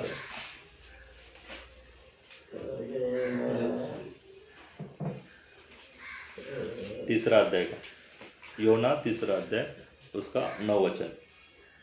संभव है परमेश्वर दया करे और अपनी इच्छा बदल दे और उसका भड़का हुआ कोप शांत हो जाए। तो संभव है कि परमेश्वर क्या करे, दया करे और उसका भड़का हुआ क्रोध शांत हो। तो उपवास क्यों करने का, परमेश्वर का जो क्रोध हम पर आने वाला है उसको शांत करने के लिए। पिताजी अगर गुस्से में रहेगा तो उसको गुस्से के लिए शांत करने के लिए आपको क्या करना पड़ेगा, सॉरी बोलना पड़ेगा कि नहीं। पिताजी को उल्टा बात करेगा तो वो और मारेगा कि नहीं मारेगा। एक्सेप्ट करो ना, सरेंडर हो जाओ। अगर आप बचना चाहते हो तो सबसे पहला क्या हथियार है, सरेंडर, अपना हथियार डाल दो। तो परमेश्वर का गुस्सा तुम पर मुझ पे आने वाला है, क्या आया है, आने वाली विपत्ति से बचने के लिए आज आपको क्या होना पड़ेगा, सरेंडर होना पड़ेगा कि नहीं होना पड़ेगा। हे पिता हमसे गलती होता है, हे पिता, हे प्रभु हम गलत रास्ते पे गए, हमको क्या कर, माफ कर। तो माफी कैसा मिलेगा, उपवास करते हैं हम लोग, लेकिन कब जब प्रॉब्लम्स बड़ा आता है, छोटा छोटा प्रॉब्लम में कोई किया कि देखो जरा, बड़ा प्रॉब्लम आएगा तो अभी डॉक्टर के पास जाते हैं हम लोग क्या जाते हैं, डॉक्टर के पास जब जाते हैं और डॉक्टर हमारा कोई रिलेटिव रहेगा वो बीमार है, अपने पास पैसा नहीं, हम डॉक्टर बोलते हैं अपने पास क्या नहीं है, पैसा नहीं है, लेकिन वो रिलेटिव जो भी है हमारा वो क्या हमारा प्रेम ही रहेगा, उसके ऊपर दिल रहेगा, प्यार रहेगा। तो हम लोग क्या करते हैं, उसको बचाने के लिए हर वो काम करने के लिए तैयार करते हैं कि नहीं, हर वो काम, मतलब क्या, घर भी उस समय हम लोग बेचने को रेडी हो जाते हैं, प्रॉपर्टी भी बेचने के लिए हम लोग रेडी हो जाते हैं। क्यों, क्योंकि पर वो बचना चाहिए। तो डॉक्टर जो जो बोलेगा हम प्रोसेस करते कि नहीं करते हैं, करते। हाँ, हम अगले प्रार्थना करेंगे। तो जो जो डॉक्टर बोलेगा वो चीजें करते हैं कि नहीं करते हैं, क्यों करते हैं, वो व्यक्ति हमको बचना बहुत इम्पोर्टेंट है। तो परमेश्वर से बचने के लिए प्रभु जो बोलते वो करना पड़ेगा कि नहीं करना पड़ेगा? करना पड़ेगा। परमेश्वर को जो पसंद है वही करना पड़ेगा, क्या अपने को जो पसंद है वो प्रभु को करने को बोलेगा? नहीं, प्रभु को जो पसंद है वो करना ऐसा चाहिए। चीज है। प्रभु से झगड़ा, परमेश्वर से वाद विवाद नहीं करने का, क्योंकि जो प्रभु को नहीं पसंद है वो नहीं पसंद है। अभी देखते कि परमेश्वर फिर 1 करंती का मेरे साथ निकालिए।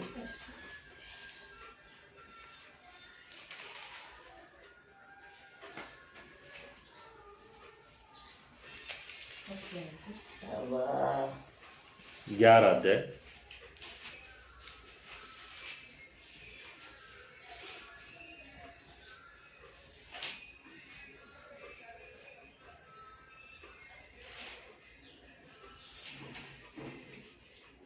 उसका 31 और 32 पॉइंट।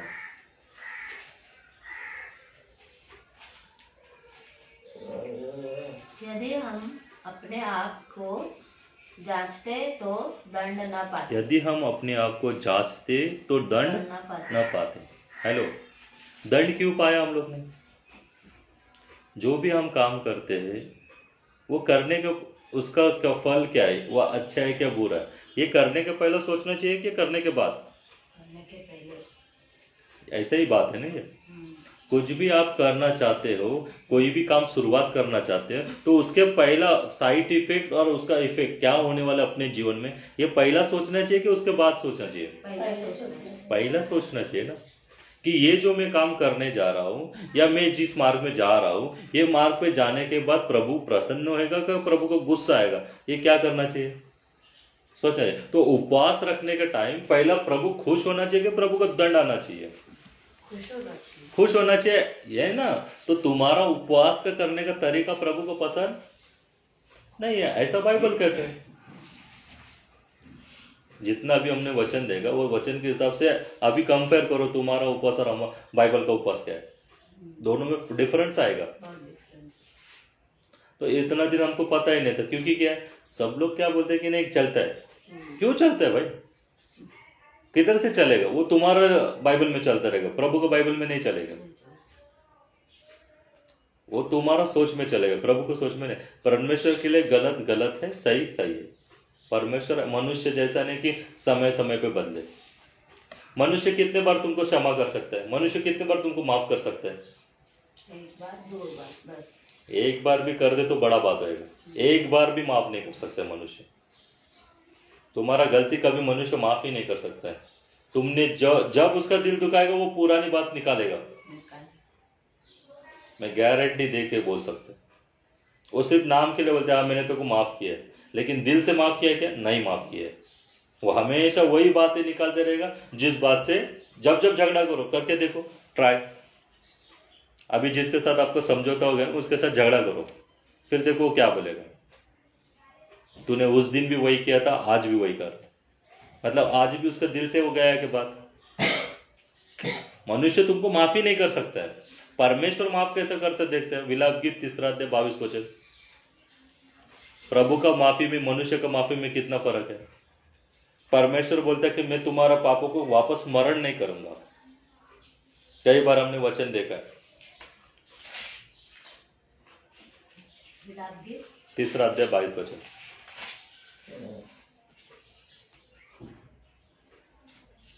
हम मिट नहीं गए।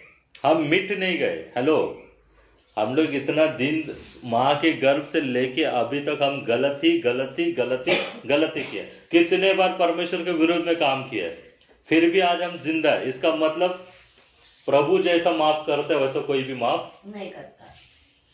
माफी के लिए हमने क्या काम किया है बताओ जरा। ना हमको यीशु के बारे में मालूम था, ना प्रभु के बारे में मालूम था, ना वचन के बारे में मालूम था, ना कुछ मालूम था। मैं एक संसारिक व्यक्ति था। तब से परमेश्वर मेरे को बचा रहा। मुझे आज भी याद है, मैं छोटा था, 7th क्लास में था। मैं साइकिल पे जा, मेरे घर वालों को भी नहीं मालूम, तुम्हारे सामने अभी लाइव बता रहा हूँ। साइकिल चला रहा था, स्कूल से आते हुए चोरी से ऐसा छुपा के साइकिल चला था। चलाते रोड पे चला गया, और वो साइकिल का क्या नहीं लग रहा था, ब्रेक नहीं लग रहा था। और सामने से टैक्सी वाला आ गया था। सामने से क्या आने आ गया? टैक्सी वाला आ गया था। वो टैक्सी वाला आके ब्रेक मारा, उसका गाड़ी ब्रेक लग गया, अच्छा हो गया। नहीं तो आज तो मैं उसी समय प्रभु के पास रहता था।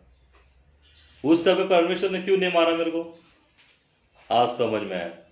इसके लिए। क्योंकि उस समय मारता तो आज तो पश्चाताप नहीं करता, तो मेरा प्रचार कैसा करता था। हालेलुया। तो अभी वो क्या बोलता है, अभी तक अगर हम मिटे नहीं तो किसकी वजह से नहीं मिटे। एक बात ध्यान से रखना, जितने लोग तुम गलत कर रहे हो फिर भी जिंदा हो ना, तो ये तुम गलत करके जिंदा हो तो ये तुम्हारी मेहरबानी है, वो अपने परमेश्वर की मेहरबानी। हालेलुया। क्योंकि वो जानता है कि एक दिन ये सच्चाई को जानेगा और एक दिन ये मेरे पास आके पश्चाताप जरूर करेगा। लोग खाली फुकट घमंड करते हैं, नहीं मैं फिटनेस रहते हैं, रोज योगा करते हैं इसलिए मैं जिंदा है। हाँ, तू योगा करने से जिंदा नहीं है, तू परमेश्वर की दया की वजह से जिंदा है। मैं उल्टा सुल्टा खाता नहीं इसलिए मैं फिटनेस है। हाँ, तू उल्टा सुल्टा खाता नहीं इसलिए नहीं जिंदा है, देखो परमेश्वर ने जिंदा रखा है इसलिए तू जिंदा है। नहीं मैं कुछ हानिकारक चीजें लेता नहीं, तो हानिकारक भी लेगा ना तो भी नहीं मरेगा, क्योंकि प्रभु नहीं चाहता कि तू मरे। आज रोज बोलते हैं मेरे को उठा ले, नहीं उठाएगा जब तक मैं नहीं चाहेगा, नहीं उठाएगा। तू कौन है मेरे को बोलने वाले उठा? तेरा उठाने का समय भी मैं तय करेगा, तेरे को रखने का भी समय मैं तय करेगा। मनुष्य खाली बोल बोलते हैं प्रभु मेरे को मार दे, मेरे को उठा ले। क्यों मारेगा, क्यों उठाएगा? तेरे इच्छा से मैं नहीं चलेगा, मेरे इच्छा से तू चलना चाहिए, क्योंकि तूने मुझे नहीं बनाया, मैंने तुझे बनाया। तो जिसने मुझे बनाया वो उसका मैं सुनना चाहिए। लेकिन हमारा पिता देखो कितना दयालु, अपनी सुनते हो। मत्ती 18:19 में, पृथ्वी पे दो व्यक्ति एक होके, एक मन होके, एक चित होके मुझसे जो भी कुछ मांगेगा मैं उससे स्वर्ग से दिलाए। सुनता है कि नहीं अपना पिता? क्यों? क्योंकि वो तुमसे मुझसे बहुत प्रेम करता है। लेकिन वो सुनने के लिए वो इच्छा क्या होना चाहिए, एक मन होना चाहिए। प्रार्थना में तुम लोग बैठोगे तो कैसा होना चाहिए, एक मन होना चाहिए। एक का मुंह उत्तर में, एक का मुंह दक्षिण में, एक का मुंह पूरब में, एक का मुंह पश्चिम में, ऐसा नहीं होना चाहिए। सबका मन कहाँ पे होना चाहिए, परमेश्वर के पास होना चाहिए, प्रभु के साथ में होना चाहिए। इसलिए बाइबल क्या कहता है, परंतु यदि हम अपने आप को जांचे तो दंड न पाते। तो अभी भी सवाल है, यीशु मसीह क्यों नहीं आया? यीशु का दिन नजदीक है ना, यीशु अभी तक आया नहीं। क्यों नहीं आया भाई? अभी तक हमने खुद को जांचा है नहीं। अगर अभी जांचते तो देखो कितना गलत है हम लोग, तो दंड हम लोग के ऊपर आएगा कि नहीं आएगा? बारंबार ये सब्जेक्ट आता है तो उसका मतलब क्या है? प्रभु को व्यभिचारी लोग पसंद है क्या? बिल्कुल भी नहीं है। प्रभु को झूठ बोलने वाले लोग पसंद है क्या? बिल्कुल भी नहीं है। और आज के दिन तक हम लोग क्या कर रहे हैं? एक समय मूसा का रूल क्या कहता है, व्यभिचार का मीनिंग कैसा रहता था? आज्ञा ऐसा दिया है कि अगर गलत शरीर से शरीर करेगा तो तुम व्यभिचार करते, ऐसा मूसा का रूल है। बट यीशु उससे भी डेंजर है। यीशु ने क्या बोल दिया, तुम अगर देखा भी और मन में सोचा भी तो वो किया जैसा है। अभी इन शॉर्ट में सोचो, मेरे को किसी का खून करना है, तो खून करना रहेगा तो मुझे क्या करना पड़ेगा? पहला उसको जाके चाकू मारना पड़ेगा, तो मैं खून किया ऐसा पुलिस भी मान लेगा। परमेश्वर प्रभु यीशु क्या बोलते हैं, तूने ये सोचा भी तो उसके लिए किया जैसा है। प्रभु के नजर में कैसा है, किया जैसा है। तो अगर आप किसी के बारे में बुरा सोचा भी तो उसका खून किया जैसा है। तो ऐसा तो दंड है कि नहीं हमारे पास? हमने कभी सोचा है कि ये बारे में नहीं, वरना हम लोग को कोई बताया नहीं, अभी बताया अभी करेगा, इसलिए अभी तक नहीं मारा। अभी तक तुम और मैं मीठा क्यों नहीं? क्योंकि अभी तक हम लोग सही से बाइबल जाना नहीं। क्योंकि जो तुम जानते हो वो तुमको मालूम नहीं है जैसा जानना चाहिए। पहला करंती उसका 8वां में 8:2 के हिसाब से,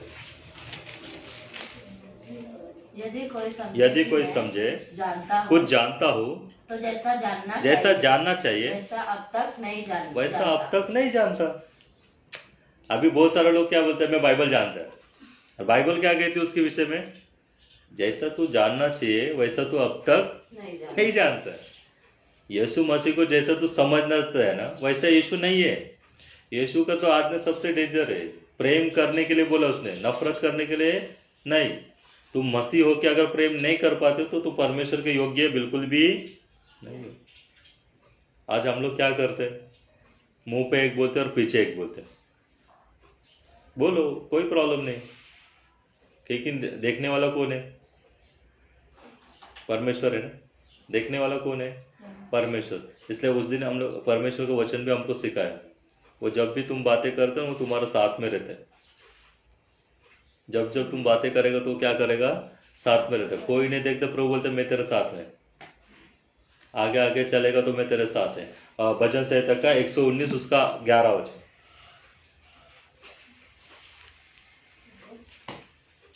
कीर्तनलु, हाँ 119 उसका 11 वचन।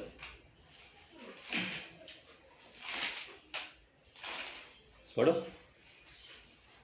मैंने तेरे वचन को अपने हृदय में रख छोड़ा है कि तेरे विरुद्ध पाप ना करूं। मैंने तेरे वचन को कहाँ पे रखा है? बोलते हैं अपने हृदय में हृदय में रखा है कि तेरे विरुद्ध क्या नहीं करूं, पाप ना करूं। फिर भी पाप कर रहे हैं। मतलब वचन किधर है? बाहर है। हेलो, वचन किधर रखा है? परमेश्वर को हम बोलते हैं हे परमेश्वर, तेरे वचन को मैंने कहाँ पे रखा है?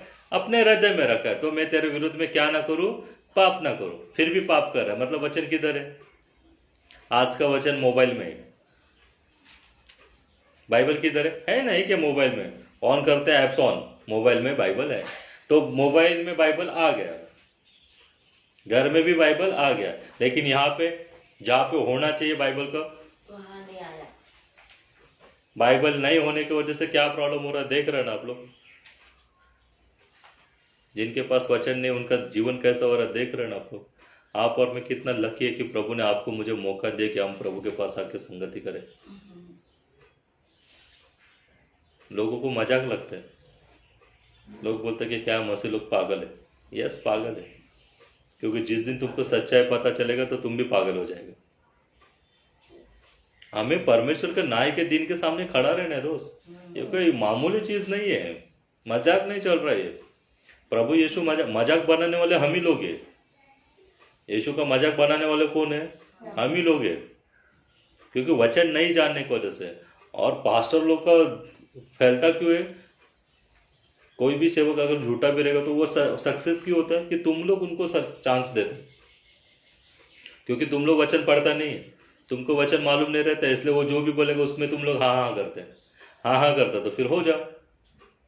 इसलिए पेरुते के काम में क्या बोलते हैं, वो जो वचन बोलता था पौलुस, उधर की कलीसिया भी क्या करती थी? वचन को बाइबल से मैच करते थे। तो कोई भी सेवक, इवन मैं भी अगर कुछ बातें करता हूं तो बाइबल से मैच होती है कि नहीं, ये परखने का काम किसका है?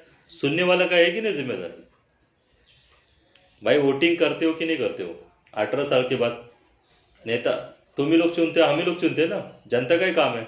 तुम लोग ही चुन के उसको खड़ा किया, बाद में उसको तुम लोग गाली देते हैं कि ये बराबर काम करना। चुना किसने? तुमने चुना, फिर गाली देने का सवाल ही नहीं उठता है। तो वैसे ही परमेश्वर कहता है कि तुम जो करते हो ना, तो तुम उसके गलत के सहभागी हो। इसलिए खुद वचन सीखना बहुत जरूरी है, खुद वचन में रहना बहुत जरूरी है। फिर तुम जाके दूसरों को समझा सकते हैं। तुम ही वचन नहीं पढ़ेगा तो कोई भी आके तुम्हारा यूज कर सकता है कि नहीं? इसलिए परमेश्वर का दास पौलुस क्या कहता है? अपने आप को जांचो कि परमेश्वर का क्या ना आए, दंड ना आए। वहां पे हम लोग ने जूना नियम में देखा, योना में क्या किया? और राजा ने अपना कपड़ा, अपना सिंहासन छोड़ा, और राजा होके सिंहासन छोड़ा, कपड़ा फाड़ दिया, प्रभु के सामने नंगा हो गया। बोलते बाइबल, घुटनों पे आया कि प्रभु तू मुझे देख।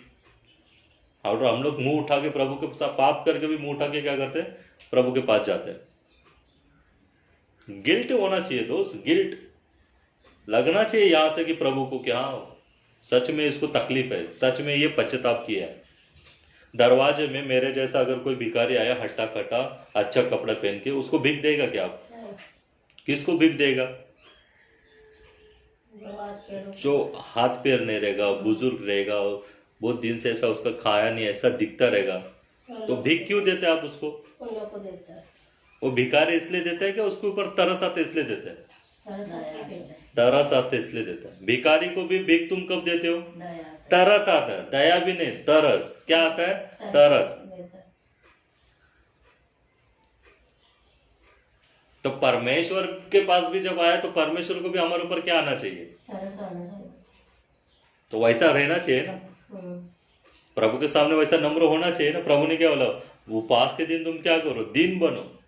उपवास के दिन तुम झगड़े करते हो, उपवास के दिन तुम्हारे घर में प्रॉब्लम है, उपवास के दिन तुम लोग को प्रॉब्लम चल रहा है, चिल्लाहट चल रहा है, फिर तुम्हारा उपवास मेरा उपवास के जैसा मैच नहीं। सॉरी टू से, मैं तुम्हें कुछ आशीष दे तो तुम कितना भी गला चिल्ला के मांगो, मैं देने वाला। अगर सोचो पैसे से सब चीज मिलता तो स्वर्ग भी प्रभु बेचता तो सब अमीर लोग चला जाता था, आप और मेरे जैसे लोग क्यों रहता था। कितना सारा सेवक लोग आज उपवास करके, आज भी अगर अपना हम लोग सुरक्षित है ना, तो कहीं पे कुछ ईमानदारी से सेवा लोग कर रहे हैं, सेवक लोग ईमानदारी से प्रभु का काम कर रहे हैं। किसी भी सेवक के बारे में बुरा बोलते समय थोड़ा सोच समझ के बोलना चाहिए। तो ये सेवक लोग का भी जिम्मेदारी है कि अपने वजह से किसी को भी गलत शिक्षा नहीं होना चाहिए। दोष मत लगाओ कि तुम पर दोष ना आए, किसी के लिए ठोकर का कारण मत बनना, प्रभु का वचन है। तो ये सेवक लोग का भी जिम्मेदारी है कि अपनी कलीसिया को सही से वचन बताए, अपनी कलीसिया को प्रभु के बारे में बताए, ना कि अपने बारे में।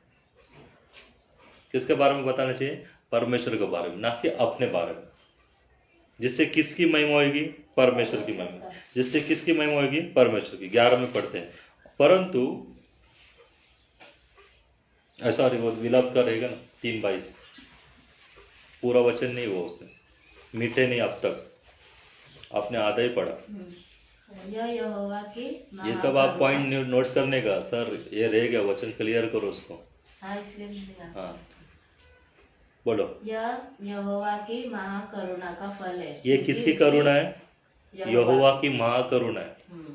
तो अभी तक अगर हम लोग मारा नहीं तो आपने वजह से नहीं, मैं दवा खा रहा इसलिए मारा नहीं, डॉक्टर ने इंजेक्शन दिया इसलिए मारा नहीं। हाँ, प्रभु की दया है मेरे दोस्त।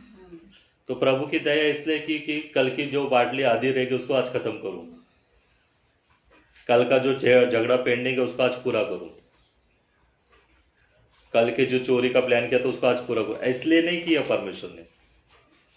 परमेश्वर ने दया इसलिए किया कि तुम अपने आप को जांचे परखे, और प्रभु का दंड तो नहीं है ना मेरे पे, मैं ऐसा कुछ तो काम नहीं कर रहा जिसकी वजह से परमेश्वर का दंड मुझ पे आ रहा है। या अपने आप को क्या कर रहे, सोचे और उपवास करके प्रभु के सामने नम्रता से आए। कैसा है? नम्रता से और दीनता से। सरेंडर होना बहुत जरूरी है। सरेंडर होएगा तो कोई भी तुम्हें मारेगा, सरेंडर नहीं होएगा तो दोनों तरफ से गोली चलते है ना, बट एक अगर सरेंडर होगा तो गोली थमती है कि नहीं थमती। वैसे परमेश्वर का गुस्सा को अगर आपको रुकाना है तो आपको प्रभु के सामने क्या होना पड़ेगा? सरेंडर होना पड़ेगा। किसी के बारे में फेमस होने के लिए उल्टा सुल्टा बोल के फेमस होने से अच्छा प्रभु के बारे में सच बोल के सरेंडर हो जाओ। परमेश्वर खुद तुम्हें फेमस करेगा प्रभु के नजर में। आज लोग तुम्हें फेमस होने के बाद 4 लोग अच्छा भी बोलेगा, 10 लोग बुरा भी बोलेगा, लेकिन यीशु तुम्हें अच्छा बोलना चाहिए, परमेश्वर तुम्हें और मुझे अच्छा बोलना चाहिए। परंतु प्रभु हमें दंड देकर हमें ताड़ना करता है, इसलिए कि हम संसार के साथ दोषी न ठहरे। 1 कोरिन्थी 11 अध्याय उसका 32 वचन में।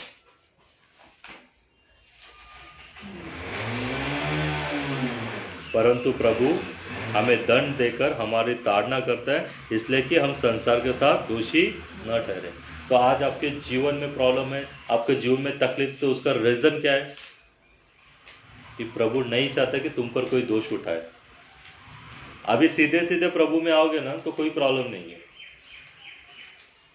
ऐसा घूम फिर के आओगे ना तो अंतिम दिन में बहुत कठिनाई से जाना पड़ेगा।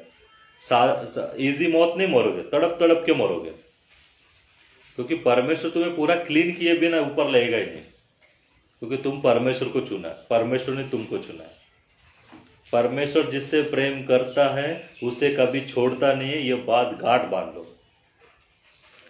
एक बार परमेश्वर ने तुमको छू लिया, एक बार परमेश्वर ने तुम्हें पकड़ लिया, एक बार परमेश्वर तुमसे प्रेम कर लिया, एक बार परमेश्वर का दिल तुम पर आ गया, तो परमेश्वर से कोई भी तुम्हें अलग नहीं कर सकते।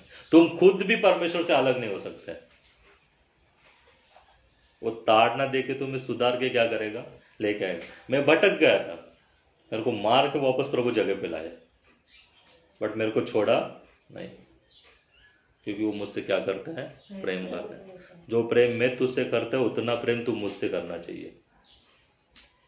इसलिए रोमन में परमेश्वर बोलता है मैं जिस पर दया करना चाहता हूँ उस पर दया करता हूँ, और जिसको कठोर होना चाहता हूँ उस पर मैं कठोर होता हूँ।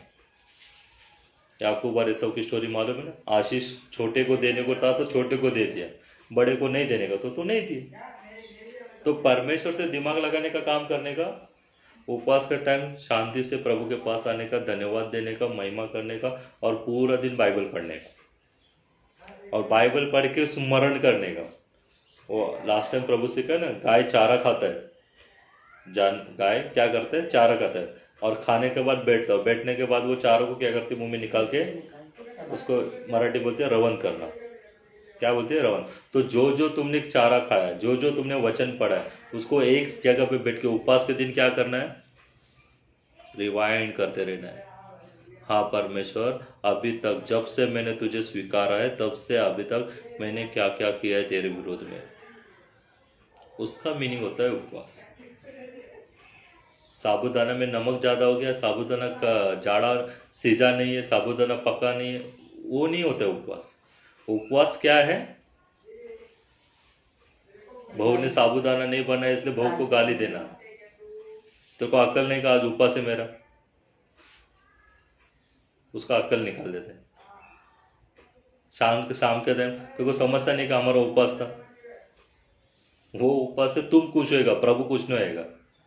और उल्टा दिमाग लगाएंगे तो प्रभु के पास आओ भी मत। तुमको लगता रहेगा कि तुम प्रभु के लिए सही, लेकिन परमेश्वर मत्ते में क्या कहता है, प्रभु प्रभु कहने वालों को मैं स्वर्ग में नहीं लेगा। 7 में निकालिए।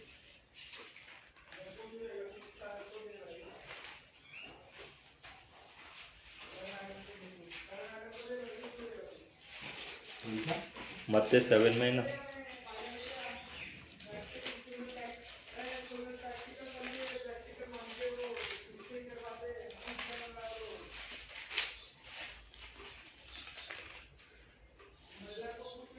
इक्कीस में 7:21। जो मुझसे है प्रभु है, जो मुझसे है प्रभु कहते हैं, उनमें से हर एक स्वर्ग के राज में प्रवेश ना करेगा। कंफर्म है ना, यीशु मसीह ने पहले से बता के रखा क्या, नहीं बताया। प्रभु ने ऐसा कोई भी बात है जो अंधेरे में बताया। भाई तुम और मैं स्वर्ग में जा ही नहीं सकते, पॉसिबल नहीं है। अगर हम परमेश्वर के वचन को सही से फॉलो नहीं कर रहे तो तुम नाम के क्रिश्चियन है, और नाम का क्रिश्चियन सिर्फ लोगों के लिए। मैं क्रिश्चियन है किसके लिए, सिर्फ लोगों के लिए। परमेश्वर मानते क्या अपना बेटा, वो इंपॉर्टेंट है। प्रभु बोलना चाहिए कि तू मेरा बेटा है, तो तू मेरा बेटा, तो मेरे बेटे जैसा रहना चाहिए। बेटा बेटा, बाप वो इसका बेटा कैसा फलाना चलता है, कैसा पता चला। मैं मेरा पिता का लड़का, कैसा पता चलेगा। मैं जब मेरा पिता का नाम बोलेगा, मेरा नाम ये है, ये तब मेरे काम से पता चलना चाहिए कि मैं उसका बेटा है कि नहीं। मेरा कोई पूछेगा तो अभी मेरा माँ बोलता है तू चश्मा लगा ना, तेरा पापा के जैसे दिखते थोड़ा थोड़ा, तेरा पापा के पास भी ऐसे ही चश्मा था। मैं मेरा पिता जैसा थोड़ा थोड़ा दिखते हो तो वो बताते तेरा पापा का बाल भी ऐसे ही थोड़ा था, ऐसा तेरा पापा का कान भी ऐसा बाहर था। संसारिक पिता का क्वालिटी दिखता है ना हमारे अंदर, तो आत्मिक पिता का क्वालिटी नहीं दिखना चाहिए क्या। तुम्हारा आत्मिक पिता का उपवास कैसा था, यीशु मसीह 40 दिन उपवास रखा था, खाता ही था ना, सुबह उपवास रखता था, शाम को खाना खाता था, पानी तक नहीं पीता। ऐसा बाइबल की है दोस्त, 4:4 के हिसाब से। जब उसका उपवास का दिन पूरा हो गया तो उसको मन में व्याकुल हो गया, उसको भूख लगा, बोलता है सर वो प्रभु है, हम लोग मनुष्य है, थोड़ा तो फर्क नहीं होगा। क्यों होगा फर्क, जब वो तुम्हें सामर्थ देने के लिए रेडी तो तुम लेने के लिए रेडी रहो, क्यों देगा। जब वो बोलता है कि मैं पवित्र बना सकते तो बना सकते हैं, नथिंग इम्पॉसिबल परमेश्वर के लिए। परमेश्वर के लिए क्या इम्पॉसिबल है, कुछ भी नहीं, सब पॉसिबल है। अगर परमेश्वर बोलता है मैं कर सकता तो वो कर सकते हैं, बात खत्म हो गया, दिमाग नहीं लगाने का। वो बोला है क्लीन करेगा तो क्लीन करेगा, हाँ प्रभु मैं रेडी है, क्लीन कर दे मुझे, खत्म बात, वो क्लीन करेगा। गेहूं पीसने जाता है ना, तो गेहूं बोलेगा कि मेरे को मशीन में मत डाल। अरे मशीन में डालेगा तभी तो आटा बन के बाहर आएगा। तो मशीन में क्या डालते हैं हम लोग, गेहूं डालते हैं, लेकिन बाहर क्या आता है, आटा बन के आता है ना, तो यीशु के पास आ जाओ, तुम्हें आटा बना के रख देगा, गूंदेगा बराबर तुम्हें, उसके योग्य रोटी बनाएगा तुम्हें। तो आने वाले दिन में हम वो प्रभु भोज के बारे में भी देखेगा। बहुत सारे लोगों को गलतफहमी है प्रभु भोज के बारे में, अपना दिमाग से प्रभु भोज करते हैं। तो वो सारी चीजों को आपको मुझे क्या करना पड़ेगा, सीखना पड़ेगा। तो अभी क्या है, हर एक जो मुझसे प्रभु प्रभु कहता है उसे है, उसमें से हर एक का स्वर्ग राज्य में प्रवेश न करेगा, परंतु क्या बोलते हैं, परंतु वही जो मेरे स्वर्गीय पिता की इच्छा पर चलता है। तो उपवास के दिन किसका इच्छा पूरा करने का, पिता का इच्छा, ना कि अपना इच्छा। ओके, आगे वो लाइन क्या बोलते हैं, उस दिन बहुत से लोग मुझसे कहेंगे, हे प्रभु क्या हमने तेरे नाम से उस दिन बहुत से लोग मुझसे कहेंगे, हे प्रभु मैंने 40 दिन उपवास रखा था, हे परमेश्वर मैंने 50 दिन उपवास रखा था, हे परमेश्वर मैं हर शुक्रवार को उपवास रखता था। अरे कपटियो, मैं तुम्हें नहीं जानता। कैसा लगेगा लाइन, तुम इतना खुशी से बोल रहे हैं कि बुरा लगता है कि नहीं। 4 लोग हैं, गांव गए समझो तुमने, और एक व्यक्ति को तुम पहचान देगा, अरे दादा कैसा है, तू पहचाने क्या मेरे को, कौन तू, तुम 4 लोगों को बोल रहे थे वो मेरे को जानता है, वो मेरे को पहचानता है, और तुम उसके सामने आओ ना, मैं तुम्हें मिलाता हूँ उनको, मेरे दोस्तों को, अपने दोस्तों को लेके जाते उसके पास, अरे सर कैसे है आप, पहचाना मेरे को, और उसने बोल दिया कौन तू, फिर 4 दोस्तों के सामने तुम्हारा क्या रहेगा, गया ना। 4 लोग क्या हंसेगा कि नहीं हंसेगा। अभी यीशु भी क्या कर रहे थे, कौन है तू, तूने जो भी किया वो मेरे नाम से किया, तो मेरे नाम में पावर ही है, तूने क्या किया वो बता, चंगा हो जा किसके नाम से, वो तो होगा, मेरा नाम ही पवित्र है, वो होने वाला, उसको मत बता, तूने क्या किया वो बता। उसको चंगा भी किया तो मैंने किया, तूने क्या किया, नहीं मैंने हाथ रखा था, तो तेरा हाथ पवित्र था क्या, मेरा नाम पवित्र है रे। आप समझ रहे क्या बातों को, कि परमेश्वर को कौन लोग पसंद है, जो खुद से क्लीन होता है। यीशु के नाम, तुम भी यीशु का नाम से कुछ भी बोलो, होता है कि नहीं, देखो नहीं हुआ तो तुम बोलेगा वो हारेगा, मेरा परमेश्वर का प्रॉमिस है वो पूरा ही होएगा। घटिया लोगों का भी बात यीशु सुन लेता है, क्योंकि उसका नाम में पावर है, उसका नाम में क्या है, नहीं वो पास्टर बहुत बड़ा है, वो पास्टर का बड़ा, मेरा पास्टर का पास्टर बड़ा है, उसका नाम ही यीशु मसीह। वो कलीसिया में जाएगा तो बहुत आशीष, कौन सा कलीसिया, यीशु का कलीसिया छोड़ के कौन सा कलीसिया नहीं, यीशु के पास आशीष है। पास्टर के पास कोरोना का टाइम कौन सा कलीसिया चालू था, सब चर्च बंद था, मेरा प्रभु बोला बंद करेगा, सबका धंधा बंद किया कि नहीं किया, आज सब चालू है, बंद भी उसने किया, चालू भी उसने किया, आज उसकी वजह से आज ये घर में आ पाया, नहीं तो कभी आ पाया था। वो क्या बताना चाहता था यीशु तुमको, लॉकडाउन करके यीशु तुमको क्या बताना चाहता था,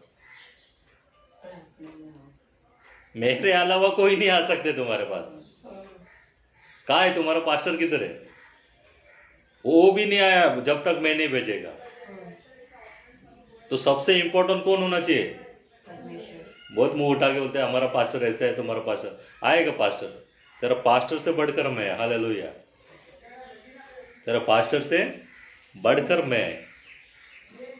आज पास्टर को पास्टर नहीं बोलेगा तो मिर्ची लगते हैं, गलती से किसी पास्टर को तुम ब्रदर बोलते थे तो उसको मिर्ची लगेगा, तू ब्रदर कैसा बोला, तेरे को मालूम नहीं मैं कौन है, तू सत्य को मालूम है तू खुद कौन है।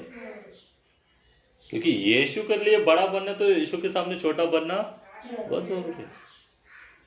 तुम मुझे ब्रदर अंकल भाई कुछ भी बोलना चाहते बिंदास बोलो, कोई इम्पोर्टेंट, क्योंकि हम और तुम प्रभु के सामने नम्र बनना जरूरी, क्योंकि परमेश्वर का राज होना चाहिए। किसका राज्य आना चाहिए, तो परमेश्वर के राज में झगड़ा करने वाला लोग रहेगा क्या, नहीं।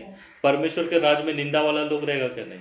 परमेश्वर के राज में लड़ाई वाला लोग रहेगा क्या, नहीं। परमेश्वर के राज में शांति वाला लोग रहेगा। तो शांति के लिए पहला तुम्हारा जीवन में शांति आना चाहिए। हम खुद शांति में नहीं और दूसरे को बोलेगा शांति है तेरे जीवन में, कैसे आएगा। इसलिए लोगों ने शांति काम वाला भाई रख दिया। शांति आया था कि तेरे घर में, हाँ आज आई थी ना, झाड़ू मार के चली गई, वो शांति का बात नहीं कर रहा। अनंत काल का शांति। अनंत काल का शांति कौन देगा? परमेश्वर देगा। तो थोड़ा सा चेंज करो, अपना उपवास का प्रोसेस में थोड़ा सा चेंज करो, दिखावे के लिए मत करो। जो भी काम करेगा ना प्रभु के लिए ईमानदार से करो, थोड़ा ही करो लेकिन ईमानदार से करो। यीशु मसीह का सेवक है कितना साल का था? 3.5 साल का सेवक है। कितना साल का? ज्यादा साल यीशु मसीह ने जिया। उम्र का 33 उम्र में वो चला गया दुनिया से। जवानी में परमेश्वर चला, लेकिन वो छोटा सा पीरियड में कितना बड़ा काम करके गया। तुम कितना साल ये पृथ्वी पे रहा ये इंपॉर्टेंट नहीं है, तुम जितना दिन पृथ्वी में था वो प्रभु के साथ कितना था ये इंपॉर्टेंट है। हालेलुया। अभी तुम्हारा उम्र कितना है? समझो 20 साल है, तो तुम बोलेगा मैं 50 साल का होगा तो प्रभु में आएगा। आचार डाल, तेरा जरूरत ही बुढ़ा इंसान का जरूरत है क्या प्रभु के पास? बुजुर्ग व्यक्ति काम, कोई व्यक्ति काम में भी सरकारी नौकरी हो या प्राइवेट नौकरी हो, बुजुर्ग लोग को रखते हैं कि काम पे। देखो कितना साल के बाद रिटायरमेंट है सर, है कि नहीं? 58-60 के बाद उसको रिटायर कर देते। क्यों? अभी तेरा हड्डी किसी काम का नहीं है, और जब किसी काम करने तो वो प्रभु के पास आने का। वाह, इतना दिमाग कैसा लगाता है? हम लोग पागल लोग हैं क्या अपना जवानी प्रभु के साथ रहने? यस, हम पागल है, क्योंकि हमको मालूम है कि परमेश्वर हमको क्या देने वाला है। हालेलुया। तो उपवास के टाइम तुम्हारा 24 घंटा प्रार्थना में होना बहुत जरूरी है। उपवास कैसा करने का पता चला। अच्छा सब्जेक्ट लिया सिस्टर ने आज, अच्छा विषय निकाला तुमने, तुम्हारा वजह से हमारे भाई लोग भी समझ पाया रहेगा। हम यहाँ पे किसी का निंदा करने के लिए या किसी को दोष लगाने के लिए नहीं बैठे। हम भी क्लीन हो रहे हैं, तुम भी क्लीन हो जाओ। हम भी सीख रहे हैं, तुम भी सीखो। हम ये नहीं बोलते कि हम लोग बहुत जानकार व्यक्ति, बिल्कुल भी नहीं। मैं कुछ जानता नहीं, मेरे को अभी ए भी नहीं मालूम बाइबल का। मैं तो अभी सीख रहा हूँ। तुम भी सीखो, हम भी सीखे, लेकिन जो भी कर रहे हैं ना सोच समझ के करो। 11:31 में हमने पढ़ा, जो भी करेगा जांच करो, ऐसा ना हो कि परमेश्वर का दंड हम पर आए। सेवकाई भी कर रहे तो ईमानदारी से करो, ऐसा ना हो कि प्रभु का दंड आए। आखिर में प्रभु क्या बोलेगा? क्या मैंने तेरे नाम से भविष्यवाणी नहीं की? किसका नाम से भविष्यवाणी किया? यीशु के नाम से। क्या मैंने तेरे नाम से दुष्ट आत्मा नहीं निकाली? किसके नाम से निकाला? वो पास्टर हाथ लगाएगा ना तो दुष्ट आत्मा ऐसे भागती है। पास्टर हाथ लगाने से होता है कि यीशु का नाम से होता है? पास्टर का हाथ रखने से होता है कि यीशु के नाम से होता है? यीशु के नाम से होता है। लेकिन लोग किसको फेमस कर रहे हैं? प्रॉब्लम होता है कि नहीं होता? फिर प्रॉब्लम होएगा कि नहीं होएगा? 101% होएगा। यीशु को छोड़ के तुम अपना महिमा मत करो। आगे बढ़ो। और तेरे नाम से बहुत से आश्चर्य काम नहीं किया, तब मैं उनसे खुल कर कहूंगा। कैसा बोलते हैं? खुल कर बोला कि चुपके से बोला? खुल कर कह दूंगा मैं तुमको नहीं जानता। यीशु मसीह क्या बोलते दोस्त? ऐसा कैसा नहीं जानता है? यीशु का नाम, मैं तेरा नाम से दुष्ट आत्मा निकाला, तू बोलते मैं नहीं जानता। कैसा लगेगा? अभी सोचो मैं बोलेगा मैं यीशु तेरे नाम से बुढ़ी औरत थी उसको चंगा कर गया, मैं नहीं जानते तेरे को। कैसा लगेगा? क्यों नहीं जानते मेरे को? क्योंकि तू नहीं जानते मुझे बुरे करने वाले लोग पसंद नहीं, वे बेचारे लोग पसंद नहीं है। इफिसियों का 5वां अध्याय 5वां वचन। वापस रेवल्यूशन इफिस 5:5 पढ़ा है ना हम लोग, मूर्ति पूजा के जैसा तुम्हारे काम में विचार होने से। मैं तुमको कभी नहीं जानता, एक कुकर्म करने वालों मेरे पास से चले जाओ। क्या बोलेगा यीशु मसीह? एक कुकर्म करने वालों मेरे पास से चले जाओ। देखो क्या है 5:5, क्योंकि तुम यह जानते हो कि किसी व्यभिचारी या अशुद्ध जन या लोभी मनुष्य की जो मूर्ति पूजक के बराबर है। आगे भी मसीह और परमेश्वर के राज्य में मिरास नहीं। मसीह और परमेश्वर के राज्य में मिरास नहीं, मतलब झूठ बोलने वाला, व्यभिचार करने वाला, खून करने वाला, हर वो चार जो उपवास का ढोंग करने वाला, ये सब लोग मसीह के राज में नहीं जाए। कंफर्म है? प्रभु ने बोला तो परमेश्वर आपको मुझे क्या बताना चाहता है आज? मारना चाहता है कि बचाना चाहता है? बचाना चाहते, इसलिए सुधारना चाहते, इसलिए बताया ना। अगर मारना होता तो ये बातें हमारे सामने रखता नहीं। इसका मतलब ये सब स्पष्ट है कि प्रभु आपसे मुझसे प्रेम करते हैं। नहीं तो गलती तो हम लोग ने जब से पैदा हो तब से गलत कर रहे हैं। तब नहीं प्रभु ने मारा तो अभी क्यों नहीं मारा? बट अभी मारेगा, समझाने के बाद मारेगा। तभी तू नहीं मालूम था इसलिए तेरे को नहीं मारा, अभी मारूंगा क्योंकि तेरे को मालूम है। बट कैसा मारेगा? सुधार के मारूंगा। 32 को भी याद रखने का, 11:32 कोरिन्थियों में, सुधार के मारो। मैं तुझे ताड़ना इसलिए देता हूं कि अन्य जाति को जो मैं दंड देने वाला हूं वो दंड मैं तुझे ना दे। नूह को जब नाव बनाने के लिए बोला तो नूह ने चुपचाप नाव बनाया कि नहीं बनाया? मेरे साथ बोलो, बनाया कि नहीं बनाया? बनाया। तो आज के दिन में परमेश्वर ने तुम्हें प्रार्थना करने के लिए बोला है कि नहीं बोला? जब तक मैं नहीं आता है बोला। तो आपको मुझे क्या करना है? सांसारिक जीवन में मत बिताओ, प्रार्थना में रहो, प्रभु के साथ संगत रहो। ये लोगों को खुश भी करेगा ना, कल ये लोग आज तुमको नहीं बोले और कल यही लोग तुमको मारने वाले। आज ये लोग ही बोलेगा कि हम तुम्हारे साथ है और कल यही लोग तुम्हारे पीछे छुरा भी मारेगा। बट यीशु तुम्हारे को सामने से बता रहा है, तुम्हें मुझे सावधान हो जा, प्रार्थना में रहे और अपना काम को छोड़ के मेरे साथ बने। सावधान होके मेरे साथ मेरे प्रार्थना में रहना जरूर है। टाइम थोड़ा कम होने की वजह से हम आज इधर रुकते हैं, लेकिन कल हम लोग प्रभु बोझ के बारे में भी देखेंगे। ये सब्जेक्ट को हम कुछ दिन कंटिन्यू भी करेगा कि प्रभु और बातें इसमें सिखाए। इसलिए आप भी इसको पढ़ते रहना चैप्टर को। कोरिन्थियों का 11 अध्याय को आज पढ़ लेना, फिर मैथ्यू को पढ़ना, फिर क्योंकि कैसा पढ़ने से तुमको पता चलेगा कि वहाँ पे क्या लिख। मेरा बोलना और वहाँ का लिखा हुआ बातें मैच होना चाहिए। बोलने वाला मैं नहीं तो परमेश्वर का सामर्थ्य वहाँ से बातें करे। मेरे पास इतना ज्ञान नहीं है कि मैं आपको सिखाऊं, बट जिसके पास ज्ञान है उससे हम दोनों सीखेंगे। उसका नाम क्या है? यीशु मसीह, जो अपने पवित्र आत्मा में आपको मुझे सिखाए। हालेलुया। तो प्रभु आपको आशीष करे। आइए हम प्रार्थना करते हैं। सर्वशक्तिमान परमेश्वर, तेरे नाम को धन्यवाद देते हैं। आज के वक्त जो लाइव वीडियो देखे थे और जो परमेश्वर ऑफ वीडियो देखेंगे उन सभी को आशीष करना। बोलने वाले शब्द हमारे ने तुम्हारे थे, ऐसे विश्वास से पिता हर एक हृदय को छुए कर, हर एक हृदय को शुद्ध करके, हर एक हृदय से परमेश्वर बातें करके तेरे महिमा के लिए सबको इस्तेमाल करना। जो आज आ नहीं पाए उनके लिए भी प्रार्थना करते हैं, जो आए हैं उनके लिए भी चंगाई की प्रार्थना करते हैं। डिस्टर्बेंस करने वाले हर एक बुरी शक्ति को यीशु के नाम से निकाल देते हैं। परमेश्वर चाहे कुछ भी हो जाए, हम तेरे काम में बने रहे और तेरे आने तक ऐसे ही काम करते रहे। हमारा वजह से किसी का मन को दुखने मत देना। हमारा उद्देश्य नहीं कि किसी को भी मन को ठोकर लगाए। हमारा उद्देश्य परमेश्वर ये है कि तेरे राज्य की बातें सब जगह पे फैलाए, तेरा वचन हर एक के कान में जाए और तेरा वचन सबको बचा सके। क्योंकि मेरे जितने भाई कैद में, जितने भाई पाप में, जैसा मैं दुष्ट में था वैसे मेरा भाई बच जाए, यही मेरे उद्देश्य पिता। जो बोझ आपने मेरे जीवन में डाला है उस बोझ को पूरा करने के लिए आप सामर्थ्य दें। मेरे उन भाइयों के लिए मैं प्रार्थना करता हूँ जो मेरा भाई बिछड़े हुए, खोए हुए, उन सभी को यीशु के नाम से छुड़ा देना। यीशु के बंधन में परमेश्वर उसको मुक्त करना कि वो तेरे राज्य में आ सके, तेरे राज्य के बातें सीख सके और हमसे जुड़ सके। हम सबको तेरे हाथ में सौंपते हुए यीशु के नाम से मांगते, सुने कबूल करे। आमीन। Praise the Lord. तो परमेश्वर आप सबको बहुत सारा आशीष करे और हमेशा प्रभु में बने रखना। क्योंकि परमेश्वर तब भी तुमसे नफरत नहीं किया, आज भी नहीं किया और आगे भी नहीं करता है। बट इसका मतलब ये नहीं कि प्रभु तुम्हें माफ करेगा। आज समय है, कल समय नहीं है। ठीक है, कल का दिन, कल की चिंता आप कर लेगा। आज आपको और मैं क्या करने का प्रभु को धन्यवाद देंगे। सो जितने लोग आए उनको सबको भी धन्यवाद। Sanjay Bhoir, praise the Lord.